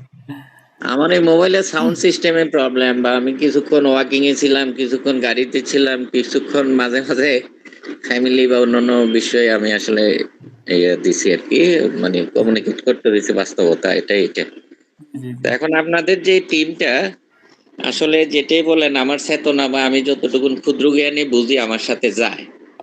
তো আপনি একটু আগে বলতেছিলেন আপনার আলোচনা থেকে এটা আসলে ব্যক্তি দেয়া হবে না। তো ব্যক্তি থেকে যদি না হয়, আমার চিন্তা হলো তাহলে এটা সমষ্টির থেকে হবে। তো ব্যক্তি আমি যখন তরুণ অথবা আমি কিশোর, তখন আমি মনে করি যে আমি একা। আসলে তো আমি একটা সৃষ্টির থেকে আসছি, স্রষ্টা আমাকে পাঠাইছেন আমার মায়ের পেট থেকে, মায়ের বুক থেকে, বাবার মেরুদণ্ড থেকে। এই যে মা বাবা দুইজন আমরা, এখন আমিও সন্তানের বাবা মা, আপনিও সন্তানের বাবা, বা আমি সন্তানের বাবা, এখানে ম্যাক্সিমাম লোক হয়তো সন্তানের বাবা। তা আমার কথা হচ্ছে আমাদের এই দুইজনকে তো আগে ঠিক হইতে হবে যে আমি কি, আমার পরিচয়টা কি। তো এখানে আল্লাহকে, ইমান কি, তাকওয়া কি, মুত্তাকি কি, আল্লাহতে সমর্পণ কি, বুঝেন না? এই ব্যাপারগুলো তো আসলে আমাদের দুইজনকে আগে ঠিক হইতে হবে। তো আমরা দুইজন যখন ঠিক নাই, আমার পরিবারে যারা আসছে এরা ঠিক নাই, মরার আগে প্রতি মুহূর্তে তারা দুদকের মধ্যে বাস করে। পুরাটা সিস্টেম হইলো, বৈশ্বিক সিস্টেমটা পরিচালনা করে ইহুদিরা, এরা আবার সংঘবদ্ধ। তারপরে হলো খ্রিস্টানরা, এরা হলো বোকবাদে বিশ্বাসী, সন্তানের বাবার পরিচয় জানে না। এরপরে যে আমরা যারা আপনার হাইব্রিড মুসলিম, তা আমরা হয়ে গেছি বোকবাদিতের মধ্যে দিয়ে 100-তে 100 মুনাফেক, আল্লাহ মাফ করুক আমাকে। তো হয়তো ওই ইমানদার আছে, ঠিক আছে, মুত্তাকি তাকওয়াবান লোক, আল্লাহতে সমর্পিত মহামানব গুলা আছে, সত্যবাদিতা আমানতদারিতা আছে, কিন্তু আমার দেখা আমি আমার জীবনে পাই নাই আর কি, আমি হয়তো দুর্ভাগ্য। এইখানে আমার কথা হলো আমাদের কাজ করতে হবে, পরিবার মানে আমাদের ওয়াইফ গুলাকে আগে আমাদের এই কথার সাথে একমত কিনা এদের সাথে আমাদের একটু মিটিং সিটিং করতে হবে, এদেরকে একটু দরদ দিতে হবে, ঠিক আছে? এত মানুষই আমরা খেদমত করি, যত্ন করি, ঘরের বউডারে একটু মমতা দিয়া উদ্দেশ্যের জায়গায় এক করতে পারি না যে পরকালের তার কোনো চাওয়া আছে কিনা, বা আমার প্রতি মুহূর্তে মরণের একটা চাওয়া আছে যে আমি কেমন মরণ চাই। তো এটা চাইতেছি তো আল্লাহর কাছে, বুঝেন নাই? তা আল্লাহ তো সরাসরি আসবে না, তখন মানুষ লাগবে। তো আমি কাদের সঙ্গবদ্ধ থাকবো, কাদের খেদমত করতে করতে মরবো? তো সেখানে আমি আমার বউর কোলে মাথা রেখে মরার একটা দাবি রাখতে পারি না, বোঝেন নাই? তো আমার ওই কথা হলো, এই বউ হাজবেন্ড ওয়াইফ দুইটা ব্যক্তি যদি ঠিক থাকে, পরিবার ঠিক হবে, সন্তান ঠিক হবে, সন্তান ঠিক হলে সমাজ ঠিক হবে, সমাজ হলে রাষ্ট্র, রাষ্ট্র হলে বিশ্ব। এবার আমি মারা গেলাম, পরবর্তী জেনারেশন আসো, যার প্রয়োজন, আমি বিপদে ফাঁসে আছি। করোনার সময় দেখলাম মা মারা গেছে, সন্তান কাছে নাই, স্ত্রী মারা গেছে, স্বামী মারা গেছে, স্বামী কিংবা স্ত্রী কাছে নাই। তো আমরা আসলে কার কোলে মাথা রেখে মারা যাবো? এই বোধগুলা আমার যেটা মনে হয়, এটা মহিলাদের মধ্যে প্রথম বিস্তারটা লাভ করতে হবে। কারণ আমি যে একটা মার ফেটের থেকে আসছি, ওই বেজালটা আমি মা যখন দুশ্চিন্তা করছে, হতাশা করছে, কাফের মুশরিকদের বকবাদ, বস্তুবাদ, ফুজিবাদ আগে বেশি খাই দেই, ইনসাফের জায়গা নাই, হকের জায়গা নাই, এসান করছে লোক দেখানো, কার হককে মেরে খায়, বুঝেন নাই? তো আমাদের এই ব্যাপারগুলা আমার মনে হয় পরিবার কেন্দ্রিক আমরা যারা, আপনি যাদেরকে আমি জানি না কোন প্ল্যাটফর্মে অ্যাড করছেন, আমি দেখলাম আমাকে একটা লিংক পাঠাইছেন, বা আপনি জানেন যে আমার মধ্যে একটা শূন্যতা কাজ করে, প্রতিদিনে আমি একবার মরণের কবরের মাঝে ঢুকি। সামান সাহেবকে স্পেশালি বলছি, ঠিক আছে? জি জি স্যার। আমি তো জানি না কালকে আছে কিনা, তাহলে আজকে আমি মরার জন্য প্রস্তুত না কেন? তাহলে আমার ওই আপনার কাছে আমার যে চাওয়াটা, অর্থাৎ আমরা যখন বিয়ে শাদী দিব বা বিয়ে শাদী করাবো, এখন যাদের ছেলে মেয়ে উপযুক্ত আছে, আমরা উপযুক্ত ছেলে মেয়ে যারা পরকাল কেন্দ্রিক, বা আমরা তো নিজে নিজে আসি নাই, স্রষ্টা পাঠাইছে। স্রষ্টা সৃষ্টি হিসাবে কিছুদিন আছে, আবার সফর শেষ করে তার কাছে চলে যাব। তো কবরের পরেরটা পুরাটাই তো অদৃশ্য। এই সত্যটা আমরা কিভাবে ওই বিয়ে শাদীর আগে আমাদের বিষটা বপন করতে পারি মা বাপ দুইজনকে? কারণ আদমাও তো সেই জান্নাত থেকে আসে, শয়তান বিভ্রান্ত করছে। তো আমার কাছে বারবারই চিন্তা ভাবনা যেটা আসে যে আমরা আসলে শয়তান দ্বারা পরিচালিত। এখন রাষ্ট্র ব্যবস্থার আগে আমার পরিবারের ব্যবস্থা ঠিক করতে হইব, আমি যদি আপনাদের মানে একমত করতে পারি। কারণ আমি আমার স্ত্রী ঠিক হইলে আমার সন্তান ঠিক, সন্তান ঠিক হইলে পরিবারের আশেপাশে রক্তের লোকজন ঠিক হইলে আত্মার লোকজন, আশেপাশে শিক্ষা অথবা কর্মসংস্থান, খেলাধুলা, যে যেভাবে হোক সঙ্গী সাথী বন্ধু বান্ধব তো আমরা তৈরি করি, তাই না? তো এই সমর্পণের জায়গাটা, তাকওয়ার জায়গাটা, মোত্তাকি হওয়ার জায়গাটা, ইমানদার হওয়ার জায়গাটা আমার মনে হয় এইখান থেকে আমাদের সেট করতে হবে। বিয়ে শাদী করাইতে গেলে আমরা একটা দোজক কিনে নিয়ে আসি, অথবা একটা দোজকের কাছে একটা কি বলে একটা স্বার্থপর একটা জিনিসের সাথে সংশ্লিষ্টতা করাই ফেলি। তা আমাদের এই জায়গা থেকে এখন কাজ করতে হবে জামান ভাই, আমি যদি বুঝাইতে পারি। না অবশ্যই স্যার, যেটা হচ্ছে অবশ্যই ব্যক্তি তো ঠিক হইতে হবে, কারণ এই ব্যক্তি তো হচ্ছে যে সোসাইটির কাছে দাওয়াত নিয়ে দেবে। আল্লাহ রসুলের দিকে যদি দেখি, আমরা আল্লাহ রসুলের সাহাবীদের দিকে দেখি, তাহলে ওনারা নিজেরা ইসলাম মানেন নাই, আবার ইসলামের দাওয়াত সোসাইটির কাছে অন্য মানুষের কাছে নিয়ে গেছেন, সমাজকে, সমাজের যে খারাপ চিন্তাগুলাকে আঘাত করছেন ইসলামের শুদ্ধ চিন্তা দিয়ে। ওইটা তো সে নিজে আগে মানছেন, ইসলাম আগে গ্রহণ করছেন, এটা অবশ্যই। কিন্তু আবার ব্যাপারটা এমন না যে আমি পরিপূর্ণ 100% ঠিক হয়ে যাব তারপরে সমাজের কাছে দাওয়াত নিয়ে যাবো, আরেকজনের কাছে দাওয়াত নিয়ে যাবো। না সেটা তো হ্যাঁ ঠিক আছে, কারণ আমি তো আমার মতো নেই, শূন্যতা তো কাজ করেই। হ্যাঁ ঠিক জি আছে। জি, মানে আগে সে তো অবশ্যই ইসলাম গ্রহণ করতেছে, ইসলামের আহকাম মানতেছে, তারপরে সে সমাজের কাছে দাওয়াত নিয়ে যাচ্ছে, এইটাই আর কি। জি জি এবং এটাই সাহাবীদের দেখে দেখি আমরা। জাযাকাল্লাহ স্যার, আপনার সুন্দর মন্তব্য করলেন। আমরা হচ্ছে যে এমনি ওইরকম কোনো পলিটিক্যাল প্ল্যাটফর্ম বা এরকম কিছু না, আমরা কিছু বন্ধু বান্ধব, ছোট ভাই বড় ভাই মাঝে মাঝে দিনের আলোচনা করি, যেন আমরা নিজেদেরকে পরিশুদ্ধ দেখতে পাই। মানে মৃত্যুর স্মরণ, আল্লাহর স্মরণ এগুলোর সামনে রাখার জন্য মাঝে মাঝে অনলাইনে আড্ডা দিই স্যার, এই ইফতারে করলাম রমজান মাসে। না না, এটা আমারও ভালো লাগছে। আপনি আমি হয়তো মনে আপনার হয় সরি, আমি আপনাকে ডিস্টার্ব করতেছি, আমি একটু না, বলি। জি এটা স্যার, আমার মাঝে কাজ করে। তাহলে ধরেন মরণের দিন আমাদের যে বৈষয়িক কিছু জিনিসপত্র বস্তু লাগে না, কাফন দাফনের সাথে জি জি বিছনায় পড়ে গেলে অথবা অসুস্থ হলে আমাদের দাওয়া লাগে, ওষুধপত্র লাগে না?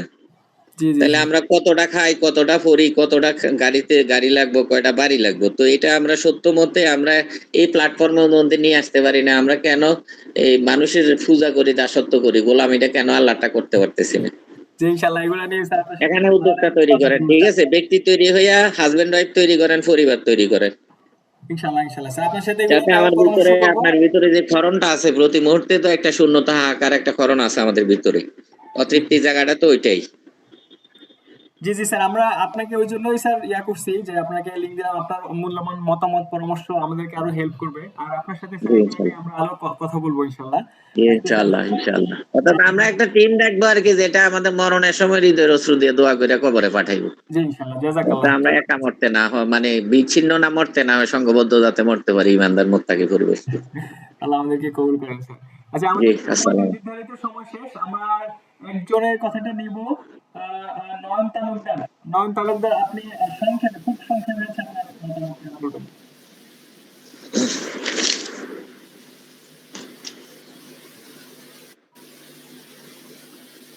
শুনতে পাচ্ছেন? আসসালামু আলাইকুম, শোনা যাচ্ছে না? মিউট করা, আনমিউট করে দেন। দেখা যাচ্ছে না।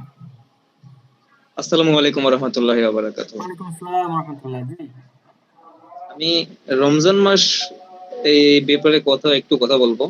আল্লাহ রাসূল আল্লাহ তাআলা আমাদের রমজান মাস দিয়েছেন আমাদেরকে শুধু পরিবর্তন হওয়ার জন্য, তার আনুগত্য করার জন্য। আমাদেরকে শুধু রমজান মাসটাই তিনি আমাদেরকে দান করেন নাই, রমজান মাসটা আমাদেরকে দিয়েছেন এই মাসটাকে মানে বিশেষ করে, যাতে এই মাসে আমরা আরেকটু বেশি করে প্র্যাকটিস করি। কিন্তু আমরা শুধু রমজান মাসটাতেই আল্লাহর ইবাদতটা বেশি করে মনে করি এখানেই শেষ। আসলে এমন না। আমরা মূলত মানব জাতি, আদম আলাইহিস সালাম থেকে শুরু করে আমরা মানব জাতি মূলত হচ্ছি, আল্লাহ আমাদেরকে বানাইছেন শুধু তার জান্নাতটাকে দেওয়ার জন্য। তো আমাদের জীবনের উদ্দেশ্যটা হওয়া উচিত আমরা যাতে জান্নাতে যাব। তো আমরা জান্নাতে যেতে হলে আমরা কি করতে পারি? আমাদের অবশ্যই শুধু রমজান মাসটাকে ইবাদত করলে তো হবে, তারপর চিন্তা করলে হবে না। আমাদের বাকি মাসগুলা, আমাদের আগামী দিনগুলো, আমরা যতদিন বাঁচবো ততদিন আল্লাহর হুকুম আহকাম মেনে চলার চেষ্টা করতে হবে। ইনশাআল্লাহ ইনশাআল্লাহ অবশ্যই। অবশ্যই অবশ্যই আমাদেরকে আমাদের জীবনের উদ্দেশ্য থাকতে হবে জান্নাত। তো এইটুকু বলে আমি আমার সংক্ষিপ্ত জাযাকাল্লাহ বক্তব্য জাযাকাল্লাহ শেষ ভাই। করবো। আরো কয়েকজন হাত উঁচু করছিলেন, নামায়ও ছিলেন, এখন আজান দিয়ে দিছে। আমরা হচ্ছে যে আজকে আর প্রশ্ন নিচ্ছি না ইনশাআল্লাহ। আমাদের এটা রমজানের সেশন গুলো ছিল, আমরা রমজানের পরেও এই ধরনের সেশন ইনশাআল্লাহ কন্টিনিউ করব। আমরা সেশন হওয়ার আগে আপনাদেরকে অবশ্যই জানাবো, এবং আমরা এই যে আমাদের আলোচনাগুলো এগুলো শুধুমাত্র আমরা নিজেদের মধ্যেই সীমাবদ্ধ রাখবো না, যে আমরা যা জেনেছি যা শিখেছি সেগুলো অন্যের কাছে পৌঁছে দিব। এভাবে হচ্ছে আমাদের মেসেজগুলো সমাজের কাছে পৌঁছাবে, আমরা উম্মাহকে কালচারিং করতে পারবো। সো রমজানের পরে যে সেশনগুলো হবে ইনশাআল্লাহ, আপনারা ওগুলোতেও আমাদের কর্ডিয়াল জয়েন করবেন ইনশাআল্লাহ। আপনাদের সাথে কি বলে আমাদের মূল্যবান মতামত এবং সদিচ্ছা শুরুতে আমরা জয়েন করবো, যে আমরা এগুলো থেকে আমরা ফ্রুটসগুলো কালেক্ট করতে পারি। সো আমরা রমজানের শিক্ষা আমাদের সবাইকে মাফ করে দেন, আমাদেরকে তার পাতা হিসেবে তার দাস হিসেবে গ্রহণ করেন, এই দোয়া করি। এবং আল্লাহ তাআলা রমজানের পরেও আল্লাহ দিনকে আমরা যেন ধারণ করতে পারি, আল্লাহর পছন্দ মতো পথে, আল্লাহর পছন্দের পথে নিজেদেরকে পরিচালনা করতে পারি, এবং সমাজ রাষ্ট্র সেগুলোও যেন ইসলামের ছায়া চলে আসে, ইসলাম দ্বারা পরিচালিত হয়। সেই টাকা যাকে সামনে রেখে আমরা নিজেদেরকে এনগেজ করতে পারি, আল্লাহ তাআলা আমাদেরকে সেই তৌফিক দান করেন। আমরা আজকে শেষ করতেছি ইনশাআল্লাহ। তো সবাই বৈঠক শেষের দিকে সুবহানাল্লাযী সুবহানাকা আল্লাহুম্মা বিহামদিকা আশহাদু আল্লা ইলাহা ইল্লা আনতা আস্তাগফিরুকা ওয়া আতুবু ইলাইক। আসসালামু আলাইকুম ওয়া রাহমাতুল্লাহ। আসসালামু আলাইকুম। ওয়ালাইকুম আসসালাম। নয়ন ভাইয়ের কথাটা ফিনিশিংটা ভালো লাগছে। সে খুব গুরুত্বপূর্ণ একটা কথা বলছে। ওয়ালাইকুম আসসালাম। অনেক মাসের মধ্যে অন্যতম মাস হচ্ছে রমাদান, এবং প্রত্যেকটা মাস প্রত্যেকটা মুহূর্ত হচ্ছে আমাদের ইবাদত এবং ইয়ার সময় আর কি। সেটা বুঝাইতে চাইছে। এটা হচ্ছে অন্যতম মাস। হ্যাঁ, খুব গুরুত্ব। আসসালামু আলাইকুম। আখলাসু আসহাবু। তো আবার জিজ্ঞেস